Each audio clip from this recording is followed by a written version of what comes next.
अस्सलाम वालेकुम, good morning. Good morning everyone, welcome to News Morning. आपका और हमारा साथ है, हफ्ते का आगाज़ है और उम्मीद करते हैं कि ये हफ्ते का आगाज़ भी अच्छा हो और अच्छी अच्छी खबरें हम आपसे शेयर भी लेकिन करें। हफ्ते का आगाज खेल के हवाले से बहुत अच्छा रहा है, खास तौर पे हमारी जो विमेंस क्रिकेट टीम है उसने बड़ी शानदार कारकर्दगी का मुजाहरा किया है जनाब।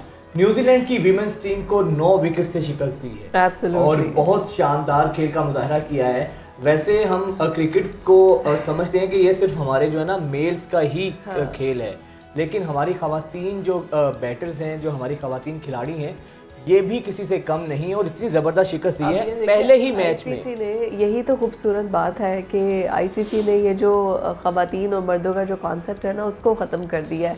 उन्होंने बोला है कि जो भी खेलने के लिए आएगा वो बैट्समैन नहीं बल्कि बैटर होगा, क्योंकि वो सिर्फ ये नहीं है कि ये क्रिकेट है तो ये सिर्फ लड़कों के लिए है। अगर कोई फीमेल भी इसमें है, और हमारी टीम ने तो प्रूफ भी कर दिया, चाहे हमारी न्यूजीलैंड के साथ ये पहली फतह थी, इतनी कोई 9 मैचेस में हम ये पहला मैच जीते हैं, पहली फतह थी, लेकिन विक्ट्री तो है, जश्न तो और है। ये आईसीसी ने डिस्क्रिमिनेशन ही खत्म कर दी है कि ये क्रिकेटर्स के सिर्फ मेल्स खिलाड़ियों के लिए है। अच्छा, 7 विकेट से न्यूजीलैंड को शिकस्त दी है हमारी खवातीन खिलाड़ियों ने। न्यूजीलैंड वीमेंस टीम ने जनाब टॉस जीतकर पहले बैटिंग करने का फैसला किया और ट्विंडन में जो है वहाँ पर खेल का ये हुआ है बड़ा। मैं ये सोच रही थी कि हमारे जो मेल आईसीसी के क्रिकेटर्स हैं, जब वर्ल्ड कप हुआ है रिसेंटली, उन्होंने तो कोई उनका परफॉर्मेंस दी नहीं, मायूसी की है। और अभी ये है कि इन लोगों से आई थिंक इन हमारी जो प्लेयर्स हैं, तो इन दोनों का एक कॉम्बिनेशन होना चाहिए कि ये क्लासेस दे रही है बाबर आजम को, शाहीन को, नहीं ऐसी को। फिर भी खवातीन जो हमारी खिलाड़ी हैं, ये जो हमारी खवातीन क्रिकेटर्स हैं, बड़ी शानदार मुजाहरा किया है खेल का और हमारे जो मेल्स प्लेयर्स हैं उनको इन खवातीन से सीखना चाहिए।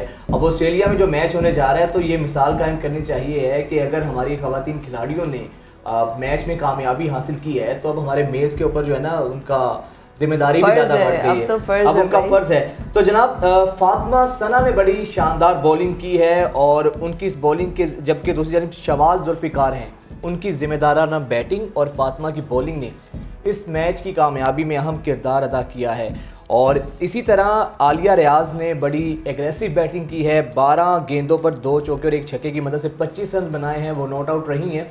मजमूई तौर पर कलेक्टिवली देखा जाए तो पूरी टीम की जो है ना कारकर्दगी बहुत अच्छी रही है। तो हम उम्मीद करते हैं कि जिस तरह पहले मैच का ये जो मोमेंटम कायम हुआ है, ये जो कामयाबी हासिल की है हमारी खवातीन खिलाड़ियों ने, अगले 9 मैचेस में भी इसी तरह परफॉर्म करें। आगे जो नेक्स्ट मैचेस हैं उनमें भी अच्छा। इसके अलावा भी आप ये देखिए कि फिर भी आप डिस्क्रिमिनेशन आईसीसी ने तो ख़त्म कर दी है, बट आई स्टिल थिंक कि जिस तरह लाइमलाइट और जिस तरह से सुपरस्टार्स हमारे क्रिकेटर्स को जो मैन है उनको देखा जाए तो वो उनको जिस तरह से अप्रिसिएशन मिलती है ना, इस तरह आई थिंक पीसीबी की तरफ से शायद इन फीमेल क्रिकेटर्स को, या इवन अब ये देखिए चैनल्स पे भी इनका मैच उस तरह से दिखाया नहीं जाता है।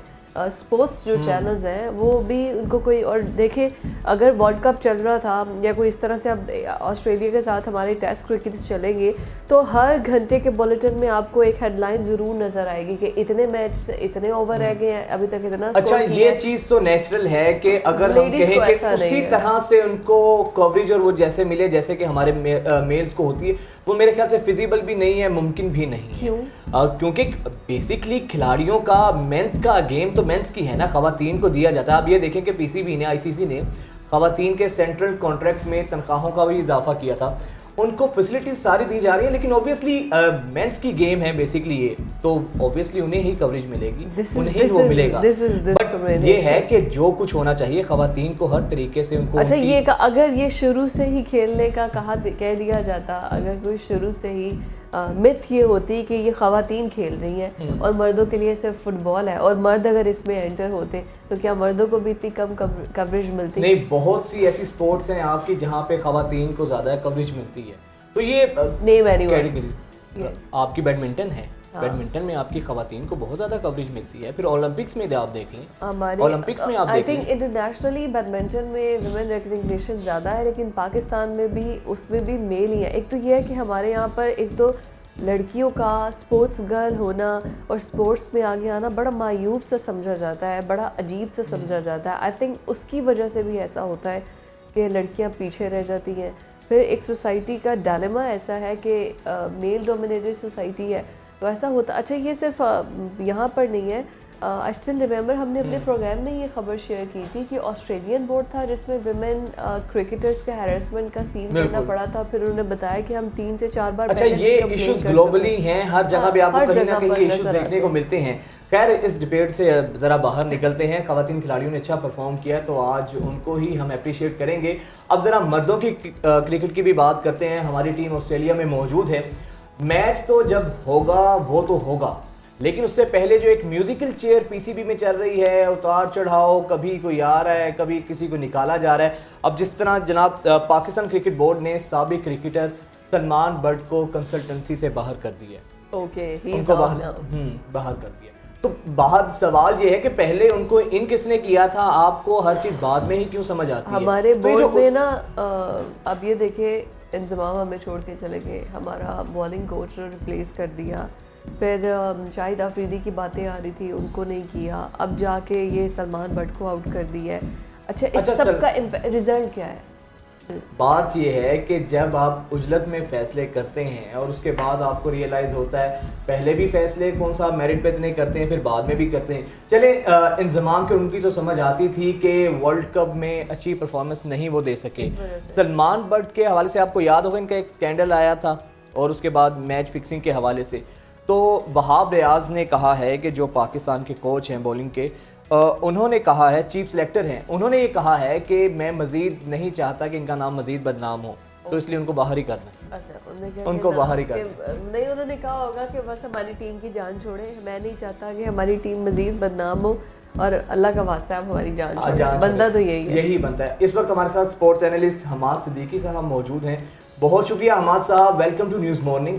हमाद साहब, ऑस्ट्रेलियन सीरीज तो जब होगी सो होगी, लेकिन जो उससे पहले पीसीबी में एक म्यूजिकल चेयर है, किसी को पहले उसमें हायर कर लिया जाता है, उसके बाद उसे माजरत कर ली जाती है।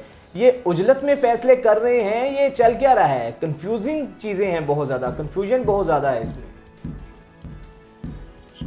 तो छोटी क्लासेस में बच्चों को मुहावरे सिखाए जाते हैं कि आ बैल मुझे मार, मतलब खुद से दावत दे रहे हैं कि मतलब क्रिटिसाइज आप पे किया जाए। मतलब पेंडोरा बॉक्स, आपको पता है कि एक डेंटेड पर्सन है, उनके अगेंस्ट बहुत सारे इश्यूज हैं और पाकिस्तान को बहुत उस वजह से, मतलब आप कह रहे हैं कि याद होगा कि नहीं याद होगा, मैं तो ये कहूंगा कि बिल्कुल याद है, क्योंकि उससे बड़ा लॉस नहीं है। मोहम्मद आमिर, मोहम्मद आसिफ, बेशक सलमान बट की वो बात नहीं है, लेकिन हमने 2 क्रूशियल बॉलर्स उस इशू की वजह से लॉस किए। आते हैं जनाब इस सीरीज पे और पाकिस्तान क्रिकेट बोर्ड के हवाले से, तो हमेशा से ऐसे म्यूजिकल चेयर तो रहता है, कंसिस्टेंसी का लैक है। हम अगर नेबरिंग कंट्रीज की अगर सिस्टम को देख लें, क्या जबरदस्त सिस्टम है। अभी ऑस्ट्रेलिया और इंडिया के दरमियान बायलैटरल सीरीज हुई 5 मैच T20 सीरीज की, तो आपको नहीं नजर आएगा कि जो प्लेयर उनके वर्ल्ड कप में खेले होंगे वही एक आध प्लेयर उन्होंने सीनियर रखा, बाकी पूरी टीम आपने बेंच स्ट्रेंथ को मौका दिया। आपने उन प्लेयर्स को जो नॉकिंग एट द डोर के वो समझ रहे हैं कि वो तैयार है, उनको मौका दिया जाए।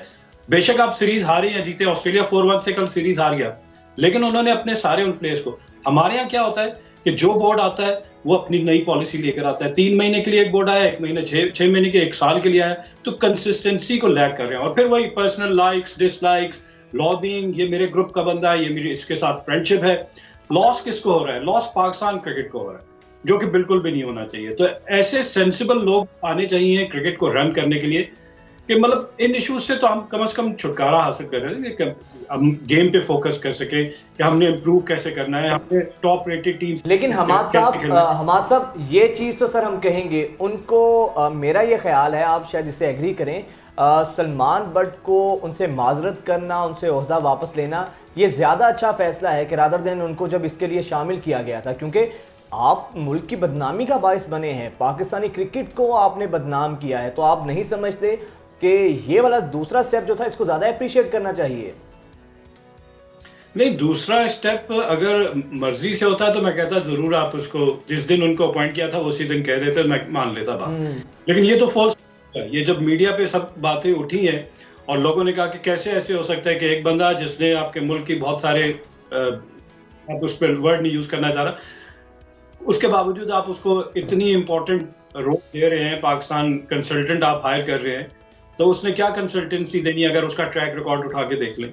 लेकिन बड़ा क्लीन और क्लियर होना चाहिए आपके सेटअप में लोग, कि जिनकी डिग्निटी और ऑनर पे आप कभी भी क्वेश्चन मार्क ना उठाते, तो फिर आपको नजर आता है कि सिंसियरली आपके साथ लोग जो हैं वो काम कर रहे हैं। ऐसा प्लेयर जिसका बाजी दावदार हो, उससे आप क्या एक्सपेक्ट कर सकते हैं? मेरे ख्याल से बहुत गलत फैसला था और मजबूरन इनको चेंज करना। अगर मीडिया पे, आजकल का जो मीडिया है जिसमें आप टीवी चैनल्स की बात कर लें, सोशल मीडिया की बात कर लें, अगर इस पे फॉरेन रिएक्शन ना होता तो आप देखते कि ये इतना चल रहा होता। ये तो मीडिया इतना एक्टिव हुआ है कि टीम ना, इसने वैसे हमारा पीसीबी, हमारा बोर्ड हर वक्त किसी ना एक ट्रायंगुलर सिचुएशन में, किसी ना गलत फहमियों के शिकार में रहता है। एक फड्डा खत्म होता नहीं है, दूसरा फड्डा शुरू हो जाता है। एब्सोल्युटली। तो हमारे साहब ये बताइए कि अभी शान मसूद के हवाले से, जो उनको बली का बकरा बना के, कप्तान बना के टेस्ट टीम का भेज रहे हैं ऑस्ट्रेलिया, पर्थ की विकेट कैसी होगी? ऑस्ट्रेलिया के साथ तो हमारे रिकॉर्ड रहा है कि हम कोई अच्छी परफॉर्मेंस वहाँ पर भी पे करते नहीं रहे, दिखाते नहीं रहे ऑडियंस को। तो ऐसी इस मुश्किल हालात में जब टीम के अंदर इतने मसले हैं, कप्तान का पता कोई नहीं है, पीसीबी के अंदर चेयरमैनशिप पे मसला है, फिर चीफ सेलेक्टर, बॉलिंग कोच, ये सब कुछ इसके अलग मसले चल रहे हैं। इस सब के दौरान भी शान मसूद क्या अच्छे कप्तान साबित होंगे, कोई अच्छी कप्तानी कर सकेंगे और टीम सिंक हो सकेगी? Can we see a one team on a pitch? आपने 3-4 बड़े वैल्यूबल क्वेश्चंस कर दिए हैं। एक तो टीम का सिंक होना, जेल होना, एज ए टीम खेलना, और साथ ही साथ होम एडवांटेज ऑस्ट्रेलिया जो ले रहे हैं ना, आप हर टीम को लेना चाहिए कि आप अगर अपनी सीरीज मुल्क में खेल रहे हैं तो होम एडवांटेज का क्या मतलब है? ऑस्ट्रेलिया ने पहला टेस्ट मैच ही पर्थ में रख दिया। मैं ज़हीराबाद से बात कर रहा हूँ, नाइटमेयर है for the subcontinent batsman. Reason क्या है? एक तो बाउंस ज्यादा है और पेस ज्यादा है। हमारे बैट्समैन बुली हैं इन पिचेस पे, हमारे बैट्समैन प्लेसेड पिचेस पे जो सब कॉन्टिनेंट के फ्रंट फुट पे आके खेलने थे। ऑस्ट्रेलिया में बॉलर आपको शाजो नाजर ही फ्रंट फुट पे आने देगा, वो आपको बैक फुट करेगा, क्योंकि वहां पे जो गुड लेंथ का बॉल है वो भी इतनी राइज करता है कि आपको फ्रंट फुट पे जाने की इजाजत नहीं देता। तो वो बैट्समैन जो हॉरिजॉन्टल बैट से बहुत अच्छा खेलते हैं, जिनका स्क्वायर कट बहुत अच्छा है, जिनका हुक और पुल बहुत अच्छा है, जो बैक फुट पे पंच करते हैं, just like Babar Azam and याक Kallis of Australia and Ricky Ponting, अगर इस किस्म के बैट्समैन हमारे पास हैं तो वो तो कामयाब होंगे। लेकिन वो बैट्समैन जो वो कॉरिडोर ऑफ अनसर्टेनिटी है ऑफ स्टंप और ऑफ स्टंप के बाद आपको नजर आएगा throughout the test match. Australia cordon of slip 4 slips के साथ फील्ड प्लेस की, क्योंकि उन्हें आपकी वीकनेसेस का पता है, उन्हें पता है कि हमारे बैट्समैन जरूर। जो एक्साइटिंग मुझे नजर आ रहा है ना, वो ये है कि एक चैंपियनशिप जिस मुल्क ने जीता है, आईसीसी का सबसे बड़ा टूर्नामेंट, उनका तो कॉन्फिडेंस लेवल ही कुछ और होगा। और एक वो जो कि बुरी तरह इस टूर्नामेंट से आउट हुई है, तो वो क्या ही मैच, हम तो मरली उनसे बहुत अभी ज़हनी तौर पर शिकस्त खा चुके होंगे। Plus Travis head, PAT Cummins, मतलब ऐसे सुपरस्टार्स के साथ मुकाबला होगा। दो कि हमारी टीम भी बहुत अच्छी है, लेकिन ऑस्ट्रेलिया का मोराल तो जीतने के बाद कुछ और ही होगा। देखिए स्काई है, कोई शक नहीं। ऑस्ट्रेलिया के मोराल की आपने बात की, बिल्कुल they are on the top of the world, they have just won the World Cup. और साथ ही साथ अगर ओवरऑल पाकिस्तान और ऑस्ट्रेलिया का रिकॉर्ड देखा जाए, 69 टेस्ट मैचेस खेले जा चुके हैं, 34 ऑस्ट्रेलिया एंड जस्ट 15 पाकिस्तान। कोई पता नहीं है, कंपैरिजन नहीं है। लास्ट टाइम मैं कहूंगा कि आप 28 साल पहले, way back in 1995, Pakistan have one test match in Australia under the captaincy of Wasim Akram. तो 28 साल में मजीद कितनी सीरीज हो चुकी है and we were failed to win a single test match. Reason क्या है कि हमारे प्लेयर हमेशा से स्ट्रगल करते हैं, और ऑस्ट्रेलिया के वो प्लेयर जो नहीं फॉर्म में होते हैं, हम उनको फॉर्म में ले आते हैं। मैं मिसाल दे देता हूँ डेविड वार्नर की। लास्ट सीरीज जो हुई थी उसमें डेविड वार्नर हेवीली कर रहे थे और पाकिस्तान मैच नहीं कर पा रहा था। David Warner, Steve Smith, Marnus Labuschagne को रन मशीन कहा जाता है। डेविड वार्नर वर्ल्ड कप में देख लिया, स्टीव स्मिथ किसी तारुफ के मोहताज नहीं है, हेवीली स्कोर। डॉन ब्रैडमैन के बाद ऑस्ट्रेलिया के दूसरे हेवीली स्कोर करने वाले बैट्समैन है। तो पाकिस्तान को टेस्ट मैच देखें, सेशन टू सेशन जा रहा है, 5 डेज का टेस्ट मैच है। हिस्ट्री हमारी ये कहती है कि हम 5 दिन का टेस्ट मैच 3 या 3.5 दिन में हार जाते हैं, वो भी इनिंग्स के माध्यम से। तो हम ये चाहेंगे कि हमारी टीम अगर कोई टेस्ट मैच से जीत जाए तो बहुत ही अच्छा है, नहीं जीत तो कम से कम कंपेटिटिव क्रिकेट हो। ये ना हो कि वन साइडेड मैच हुआ और वी विल। लेकिन हमाद साहब, आपको नहीं लगता कि टेस्ट मैच में जो सबसे बड़ा मसला हमारे लिए हमेशा से हमें फेस करना पड़ा है, इस T20 ने, इस वनडे में भी हमने देखा कि हमारे खिलाड़ियों का वो स्टेमिना ही नहीं रहा है। 4-5 ओवर्स के बाद तो कोई कमर पकड़ के बैठ जाता है, ज़्यादा बैटिंग होती है तो वो उनसे नहीं अनफिट हो जाते हैं। तो तो इसके लिए इस टेस्ट मैच को क्या हम एक फॉर्मेलिटी के तौर पे, क्योंकि ये स्केड्यूल था, हम करने जा रहे हैं, या इसके लिए तो बाकायदा तैयारी की ज़रूरत होती है, आपको पूरी प्रैक्टिस करनी चाहिए होती है? तो हमें तो ऐसा लगता है कि जैसे हम हर साल की तरह बस एक रस्मन खेलने जाते हैं, उसके लवाजिमात क्या हैं, उसके लिए हमें किन किन चीज़ों के लिए खुद को तैयार करना है, वो तो हमें ग्राउंड पे देखने को नहीं मिलती। एग्जैक्टली बिल्कुल सही आपने कहा, तैयारी की बात करते हैं। देखिए अब इस टूर पे जाके तो हम वहां पे नहीं कर सकते, बैक एंड पे हमें तैयारी करनी थी। हमारा इशू वही आता है कि हम T20 के फॉर्मेट के प्लेयर्स को कहते हैं कि जी आप आए 5 दिन खेल के। अच्छा, उनकी प्रायोरिटी क्या है कि वो T20 3 घंटे में खेल के, अर्निंग भी बहुत ज्यादा है और वो उस पर सेटिस्फाइड हो जाते हैं, वो फोकस नहीं होते, उनकी तरजीह नहीं होती कि वो जाकर टेस्ट मैच क्रिकेट के। टेस्ट मैच की रिक्वायरमेंट और है, आपने कहा स्टेमिना, स्किल्स, ऑब्वियसली 5 दिन का मैच है, 5 दिन आप बॉल कर पाएंगे, बॉल लंबे, एक दिन आपको 30-30 ओवर करने हैं, तो क्या हमारे बॉलर्स इतने फिट हैं कि नहीं? हमने देखा नसीम हो गए, हारिस रऊफ, उनके अगेंस्ट भी एक क्वेश्चन आ रहा है कि उन्होंने कहा कि जी मैं नहीं खेलूंगा, लेकिन पीसीबी ने अभी तक उनको एनओसी नहीं दिया क्योंकि उन्होंने ऑस्ट्रेलिया में जाके बिग बैश लीग जो कि T20 है वो खेलनी है। फिर नए अपॉइंटेड डायरेक्टर हैं पाकिस्तान क्रिकेट के, मोहम्मद हफीज, उनकी तरफ से एक बड़ा, मैं कहूंगा कि बेहतरीन डिसीजन आया। उन्होंने कहा मैं डिस्करेज करूंगा यंगस्टर्स को जिनकी प्रेफरेंस होगी T20। तो T20 बेसिकली हमने एक चीज आइडेंटिफाई कर ली कि रूट कॉज क्या है, कि पाकिस्तान क्रिकेट को नुकसान किससे सबसे ज्यादा हो रहा है, वो T20 से हो रहा है। आप सबसे पहले क्या कर सकते हैं, T20 को बिल्कुल साइडलाइन, आप 2 डिफरेंट टीम्स बनाए, वनडे और टेस्ट की एक टीम बनाए और T20 के पूल ऑफ प्लेयर्स बिल्कुल। अभी इंडिया ने अनाउंस की है team for the tour of south Africa, उनकी टेस्ट टीम बिल्कुल डिफरेंट है और T20 की बिल्कुल, आपको वो टेस्ट के प्लेयर्स T20 में नजर ही नहीं आएंगे। तो आप, वो कहते हैं ना, प्रिवेल करना चाहिए, आपको समझ आनी चाहिए कि जब हम मिक्स कर देंगे इन तीनों फॉर्मेट को, तो वो फिर वो एक और मुहावरा कि आधा तीतर आधा बटेर, ना उसमें कामयाब ना इसमें कामयाब। तो दानिशमंदाना फैसला करें, ये कोई रॉकेट साइंस नहीं है, सारी दुनिया कर रही है और हम वो करते हैं जो सारी दुनिया नहीं कर रही होती, एक नई चीज लेकर आ जाते हैं।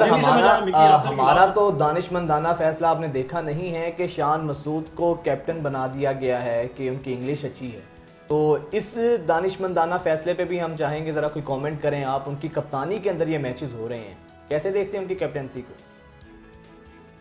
देखिए, किसी की अगर इंग्लिश अच्छी है तो वो आपकी परफॉर्मेंस तो नहीं आती उससे, मुझे तो प्लेयर चाहिए कि वो बेशक इंग्लिश। हम टेनिस के प्लेयर्स देखते हैं इंटरनेशनल और फुटबॉल के प्लेयर्स देखते हैं, वो क्या इंग्लिश बोल रहे थे, वो अपनी नेशनल लैंग्वेज बोल रहे थे, स्पेनिश बोल रहे होते हैं, और जो भी जिस मुल्क से होते हैं वो बोल रहे होते हैं, उनकी गेम नजर आनी चाहिए। तो हमारे प्लेयर परफॉर्म करें ग्राउंड में, भले उर्दू बोले, ट्रांसलेट करें, दुनिया समझ जाती है हर चीज की, गेम सबसे ज्यादा इंपॉर्टेंट है।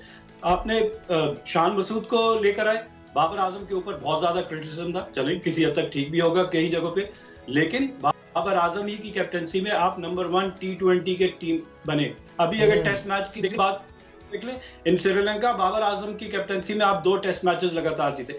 तो ये इस तरह के डिसीजन फ्रस्ट्रेशन में आके, जब प्लेयर पे आपने 4 साल इन्वेस्ट कर दिया था, अब रिजल्ट आने का वक्त था, अब आप कह रहे नहीं जी अब दोबारा 4 साल हम किसी और को इन्वेस्ट करेंगे और उसकी गारंटी नहीं है कि वो अगले 4 साल पाकिस्तान के लिए खेलेगा कि नहीं खेलेगा।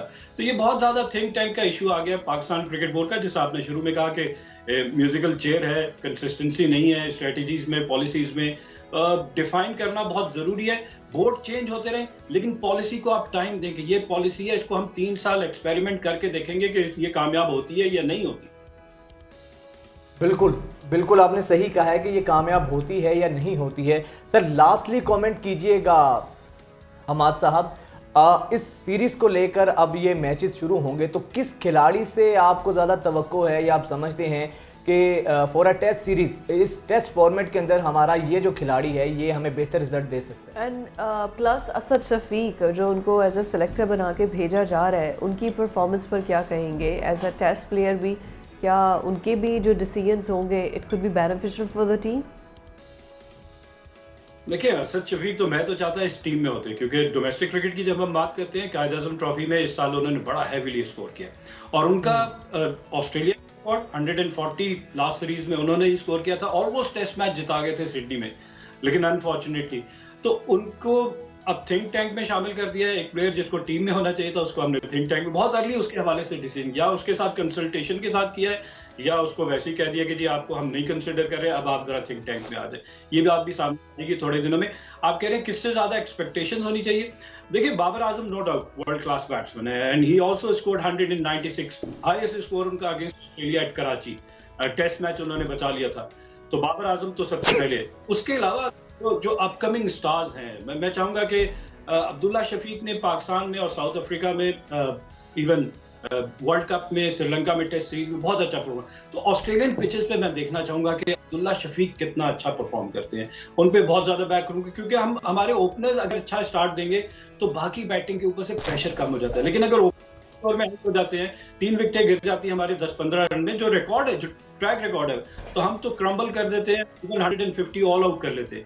तो हमारे ओपनर्स का एक सॉलिड स्टार्ट देना। चलो जी, let's see, hopes for the best. हमें तो उम्मीद ही कर सकते हैं, जैसे हम वर्ल्ड कप पे उम्मीद कर रहे थे कि अच्छा परफॉर्म करे, ऐसे ही उम्मीद करेंगे कि ऑस्ट्रेलिया के साथ भी जो हमारी सीरीज उम्मीद और दुआएं, दो चीज़ें तो हैं जो हम कर सकते हैं। हमाद साहब, बहुत शुक्रिया, thank you so much for your analysis. मुझे ऐसा लगता है कि अभी हम सबको ना, जैसे हम रोज़ आते थे और दुआ के लिए अपील करते थे कि जुम्मे के बाद तो इज्तिमाई दुआ हो ताकि हमारी टीम अच्छा खेल सके, वो दुआएं तो रंग नहीं लाई। आई होप कि इन चेंजेस के बाद एक वो टीम जो कि चैम्पियन है इस वक्त और 6वीं मरतबा वो आईसीसी वर्ल्ड कप चैम्पियन बनी है, उसका मुकाबला है जो सिर्फ एक मरतबा 1992 में जो चैम्पियन बनी थी उसके साथ है।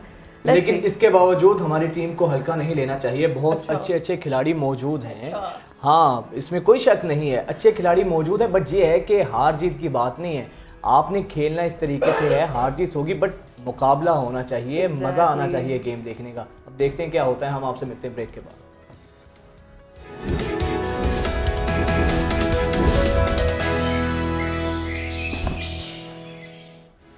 नाज़रीन, पूरी दुनिया को इस वक्त क्लाइमेट चेंज का सामना है और पूरी दुनिया संजीदा भी है इसको लेकर। अगर शायद संजीदा नहीं है तो हम संजीदा नहीं हैं। और ये क्लाइमेट चेंज के ऊपर काम ना करना, मौसमियाती तगय्युर को इसके हवाले से ख़ुद को तैयार ना करना, इसी का ये नतीजा है। जो स्मोक और ये जो इस तरह की हम पोल्यूशन देख रहे हैं हवा के अंदर, ये वो चीज़ें हैं जिनको हम भुगत रहे हैं। इंटरनेशनली आई थिंक COP26 जो इजलास हुआ है, इसलिए हुआ है कि दुनिया की जो तवज्जो है उस तरफ दिलाई जाए, प्लस फंड्स मुख्तस किए जाएं ताकि जो थर्ड वर्ल्ड कंट्रीज़ है जो कि इतना रेवोल्यूशन नहीं ला सकते हैं, जो कि इस तरह से अपने जो ट्रांसफॉर्मेशन है वो इस तरह से नहीं कर सकते हैं कि क्लाइमेट जो डैमेज हो रहा है वो ना हो। तो आई थिंक वो फंड्स फिर सही मानों में इन ममालिक पे खर्च भी होना चाहिए। और जो पॉलिसी अगर बना दी जाती है तो वो सिर्फ एक दो मुल्कों के लिए नहीं, वर्ल्ड वाइड ऐसी होनी चाहिए है। और इस इजलास का बाकायदा जो रिव्यू लिया जा रहा है वो ये है कि एक तो जितनी भी एनर्जी है उसको ऑल्टरनेटिव एनर्जी पर मुंतकिल करने की कोशिश की जा रही है ताकि जो जहरीली गैसेज हैं इनसे जान छूटे है, उसके अलावा बहुत सी ऐसी चीज़ें हैं जिनके ऊपर बाकायदा इसके अंदर प्लानिंग की जाएगी। आप इसकी संजीदगी का अंदाज़ा लगाएं कि दुनिया भर के जो अहम और ताकतवर तरीन लोग हैं वो इस कॉन्फ्रेंस में खुद शरीक थे, जिसके अंदर टर्की के प्रेसिडेंट हैं रजब तैयब एर्दोगान, वो शरीक थे। ऋषि सुनाक जो कि इंग्लैंड के वज़ीर आज़म हैं वो यहाँ पर मौजूद थे। इसके अलावा बिल गेट्स हैं, एंटोनियो गुतेरेस हैं और एमानुएल मैक्रोन जो कि फ्रांस के सदर हैं। तो ये आलमी कुव्वतें हैं, इनके अहम लोग, इनके सदूर वज़ीर आज़म मौजूद हैं, क्योंकि ये आइंदा आने वाली नस्लों की बका का मामला है। हमें भी इस पर गो के हमारे वज़ीर आज़म अनवारुल्लाह काकड़ साहब भी वहाँ पे मौजूद थे, उनका भी नाम लेना चाहिए। बट इसके लिए बहुत संजीदगी से दुनिया गौर कर रही है और हमें तो पाकिस्तान में मेरा ख्याल है हंगामी बुनियादों पर इस पर काम करने की ज़रूरत है। लेकिन इसमें जो गलती है ना वो आम हमारी भी है और कुछ हम इंडिया पे भी मलबा डालते हैं स्मोक का, कि वहाँ से भी फसलों की बाकियात जलाई जाती है, यहाँ से भी फसलों की बाकियात जलाई जाती है, जिसकी वजह से धुआं उठता है और फिर हवा का रुख मशरिक़ से मगरिब है, मगरिब से मशरिक़ हो जाता है। कुछ इस तरह के हम एक्सक्यूजेस देते हैं। अच्छा, ये एक फैक्टर तो पोल्यूशन है, ये एक फैक्टर तो नहीं है, बेशुमार ऐसे फैक्टर्स हैं जिन पर हमें काम करना होगा, वरना इसी गंदी हवा के अंदर हम लोग बीमार होते रहेंगे। एयर क्वालिटी इंडेक्स हमारा देखें दुनिया में सबसे बुरा है। आलूदा शहरों में जहाँ पे इस वक्त हम बैठे हैं, लाहौर पहले नंबर पर लाहौर में अगर आप 1 साल तक रहते हैं और इस गंदी हवा में सांस लेते हैं तो पहले ये था कि आपकी ज़िंदगी 5 साल कम होती है, अब 7 साल। Yes, it's going to be 7 years. और ये हम नहीं, ये इंटरनेशनल रिपोर्ट्स बता रही हैं। अब तब्दीलियाँ कैसे लाई जा सकती हैं और फ़ज़ा को बेहतर कैसे बनाया जा सकता है। डॉक्टर एजाज़ अहमद एक्सपर्ट हैं जो कि इन्वायरमेंटल हमारे साथ प्रोग्राम में मौजूद हैं, उनको वेलकम करते हैं। डॉक्टर साहब, वेलकम टू न्यूज़ मॉर्निंग। बताइएगा कि जो तब्दीलियां आ रही हैं जिसकी वजह से हमारी लाइफ, हमारी हेल्थ पर, बच्चों पर, आबी हयात पर, मतलब हर कोई इससे अफेक्टेड है, स्पीशीज इससे सफ़र कर रही हैं। अफेक्टेड है। एक तो हमें मेन कॉज बताए जो हम अपने तौर पर, गवर्नमेंट तो चलो कर ही रहा है, अपने तौर पर हम ऐसी कौन सी चीज़ें हैं जो अपना के अपने इर्द गिर्द की हवा को बेहतर बना सकते हैं? जी, बहुत शुक्रिया आपने मुझे मौका दिया इस हवाले से। और जिस तरह आप लोगों ने भी कहा कि ये दुनिया का बहुत बड़ा मसला है जिसके ऊपर हमें संजीदगी से गौर करना चाहिए, और अगर हम अभी कुछ करते हैं तो शायद इसकी जो पॉजिटिव रिजल्ट्स हैं वो आहिस्ता आहिस्ता अगले 5 से 10 सालों में हमें नज़र आना शुरू होंगे। कुछ चीज़ें ऐसी हैं जो कि फ़ौरन पता चल जाएंगी, कुछ चीज़ें ऐसी हैं जो कि ज़रा टाइम लेंगी। अब बुनियादी तौर पर अगर हम देखें कि जिस तरह जो लाहौर के हवाले से या पंजाब जनरली, इवन कराची और जो इस्लामाबाद है, वहाँ पे जो हमारी जो हवा है उसमें इतनी आलूदगी है कि सांस लेना जो है वो मुश्किल है। अगर आप सांस लेते हैं तो आपको बीमारियां या ऐसी ऐसी जहरीली गैसें जो हैं आप अपने जिस्म के अंदर ले जा रहे हैं, जिनके असरात शॉर्ट टर्म नहीं बल्कि तवील मुद्दती जो हैं असरात होते हैं, जिसमें कैंसर भी शामिल है, जो बाकी खांसी, नज़ला, ज़ुकाम और आई रैशेज़ और स्किन रैशेज़ और ये जो चीज़ें हैं ये तो नॉर्मल हैं। और ये तकरीबन अगर हम लाहौर की बात सिर्फ करें तो तकरीबन 70 से 80% आबादी जो है इस वक्त किसी न किसी वजह से ये जो एयर पोल्यूशन से रिलेटेड जो बीमारियां हैं वो उसमें जो शामिल हैं। अब जिस तरह आपने कहा, हम इनफरादी तौर पर अगर देखें तो हम क्या कर सकते हैं, इसमें बहुत सारी चीज़ें हम कर सकते हैं लेकिन हम करते नहीं हैं। एक तो जो बड़े स्केल पे अगर आप देखें, हमारी जो पोल्यूशन के जो वजूहात हैं उनमें से सबसे ज़्यादा जो बड़ी वजह जो है वो गाड़ियों के धुएं हैं, जो ट्रांसपोर्ट सेक्टर से गो के ये बर्निंग जो हम कहते हैं फसलों को जलाना वगैरह, वो भी इसमें शामिल हैं, लेकिन उससे ज़्यादा ट्रांसपोर्ट सेक्टर जो है वो उसमें शामिल है। हमारी जो गाड़ियां हैं, हमारी जो बसें हैं, हमारे जो मोटरसाइकिलें, रिक्शा, चिंजी, ये सारे ऐसे हैं जो कि सही तरीके से जो पेट्रोल है उसको खर्च नहीं करते, और उसकी वजह से जो उसके अलावा जो हम इस्तेमाल करते हैं ऑयल, जो व्हीकल जो गाड़ियों में जो तेल डलता है उसकी क्वालिटी इतनी ख़राब होती है कि वो ना सिर्फ ये कि रीयूज़ होता है बल्कि बार बार इस्तेमाल होने से उसमें मज़ीद मुज़िर असरात जो हैं उसके होते हैं। फिर हमने क्या किया है, अपने शहरों को इतना फैला दिया है, वो इलाके जो कि सब्ज़ा था, दरख्त थे जहाँ पे फसलें होती थी। बिल्कुल। अब आप सिर्फ लाहौर की बात करें तो लाहौर के इर्द गिर्द, लाहौर शेखुपुरा तक जो है वो आबादियाँ चली गई हैं, उधर आप कसूर तक आबादी चली गई है, उधर आप देखें भाई फेरू और रायवेंड से आगे जो है आबादियाँ हैं। ये सारे इलाके ऐसे थे जो कि जहाँ पे जंगल होता था, जहाँ पे दरख्त होते थे, जहाँ पे फसलें होती थी। तो अब ये ना सिर्फ ये कि हमारे लिए सेहत का मसला बन गया है, बल्कि उसके साथ साथ फूड सिक्योरिटी का एक बहुत बड़ा इशू जो है वो बनता जा रहा है। सर यही तो डॉक्टर साहब मसला यही है ना जिसकी आपने निशानदेही की है, हमारी ग्रीन लैंड्स थी जहां पर अब कंक्रीट में उनको कन्वर्ट कर दिया है हमने। उसके अलावा सर रेजिडेंशियल एरियाज में आप देखें कि फैक्ट्रीज हैं, केमिकल जहरीले मादे होते हैं और वो शहरों के अंदर मौजूद हैं। ये तो एक तवील फहरिस्त है। तो सर ये फिर इकदामात, ये जो मैयर्स फिर हमारी हुकूमतें लेती हैं, स्कूल्स में 2 दिन की छुट्टी दे दी, मॉल रोड पर 1 दिन के लिए बाकी ट्रैफिक बंद करके साइकिलिंग के लिए उसको खोल दिया गया। सर ये तो एक बड़े कॉस्मेटिक से मैयर्स हैं। मसलन ग्रास रूट लेवल पर इसकी फाउंडेशन तक जब तक हम नहीं जाएंगे तो ये तो हम खुद को धोखा दे रहे हैं।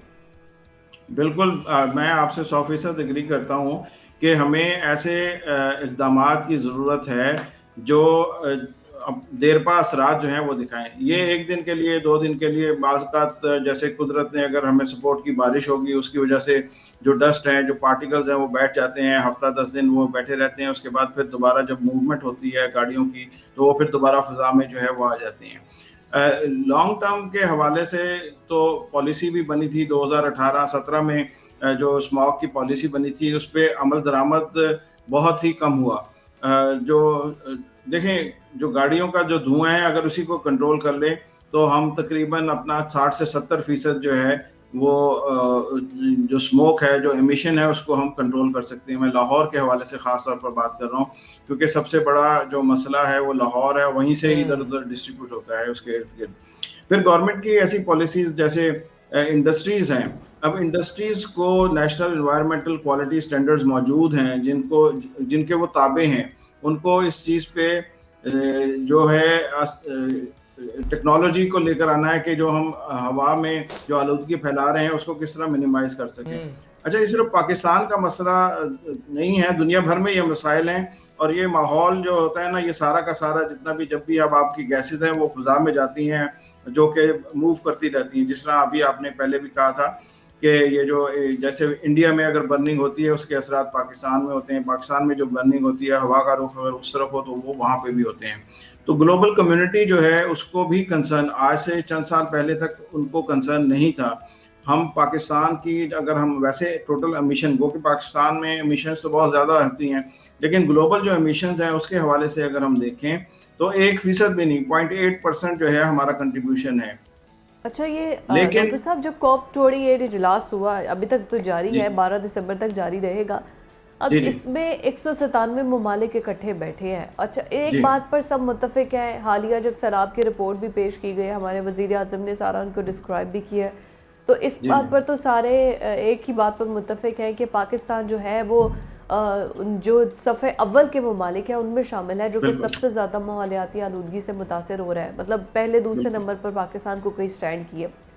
तो अब ये जो $100 बिलियन को बना के एक बजट बना रहे हैं, जिसमें 30 अरब जो है वो UAE की जानिब से भी ये फंड्स बनाया गया है। हमारी इकॉनमी तो ऑलरेडी पहले ही कभी कर्ज, कभी IMF, कभी किस्त, कभी सूद, कभी हमने कुछ देना है, कभी कुछ करना है। अब उसमें हमें अगर ये कर्ज मज़ीद दे दिया जाता है माहौलियाती तब्दीली को बेहतर करने के लिए, ये तो फिर हमारे साथ ज़्यादती होगी।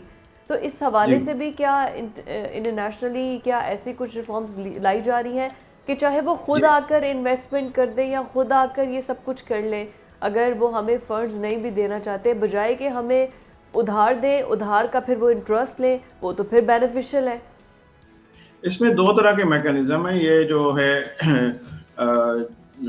इस वक्त जो जिस तरह एस्टिमेट किया जा रहा है कि 2030 तक हमें 300 से लेकर 600 अरब डॉलर्स तक की ज़रूरत होगी दुनिया भर में, ये जो क्लाइमेट से रिलेटेड जो चीज़ें हो रही हैं उसको कोप करने के लिए, उसको टैकल करने के लिए।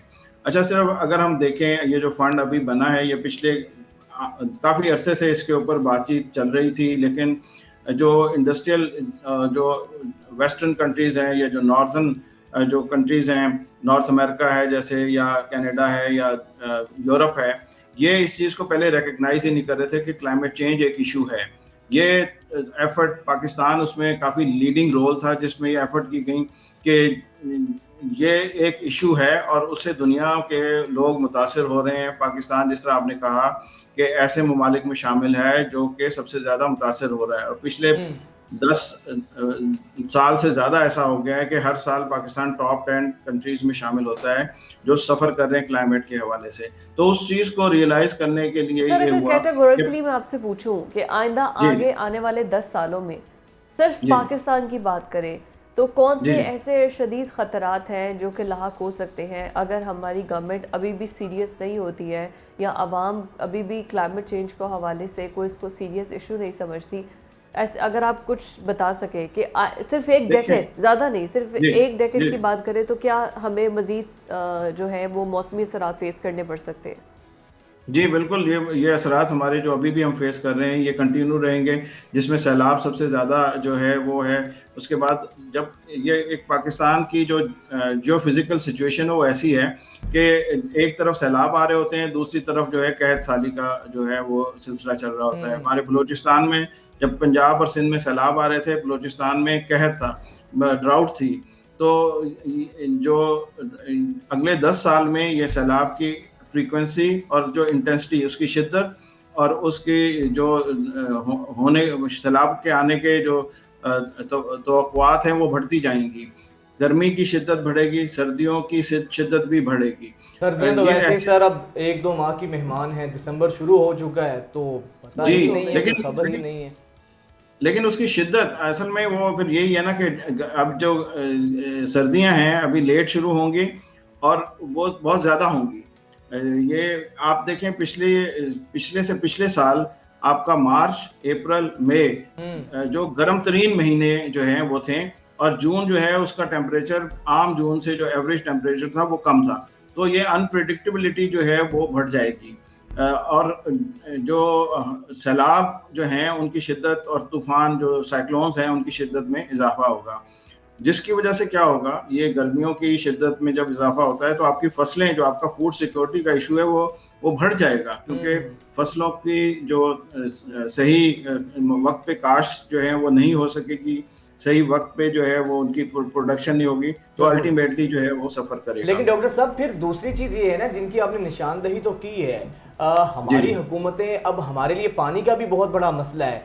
यही पानी जब बारिशें होती हैं सैलाब का बायस बनता है, दुनिया भर में से डैम्स बनाए जाते हैं, उस पानी को बजाय जहमत के रहमत का जरिया बनाया जाता है।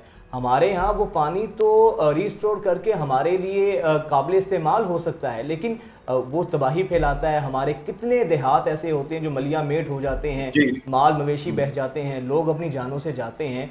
इस पर भी तो कोई इकदाम करने की ज़रूरत है ना हमारे इन हुक्मरानों को, हमारी हुकूमतों को।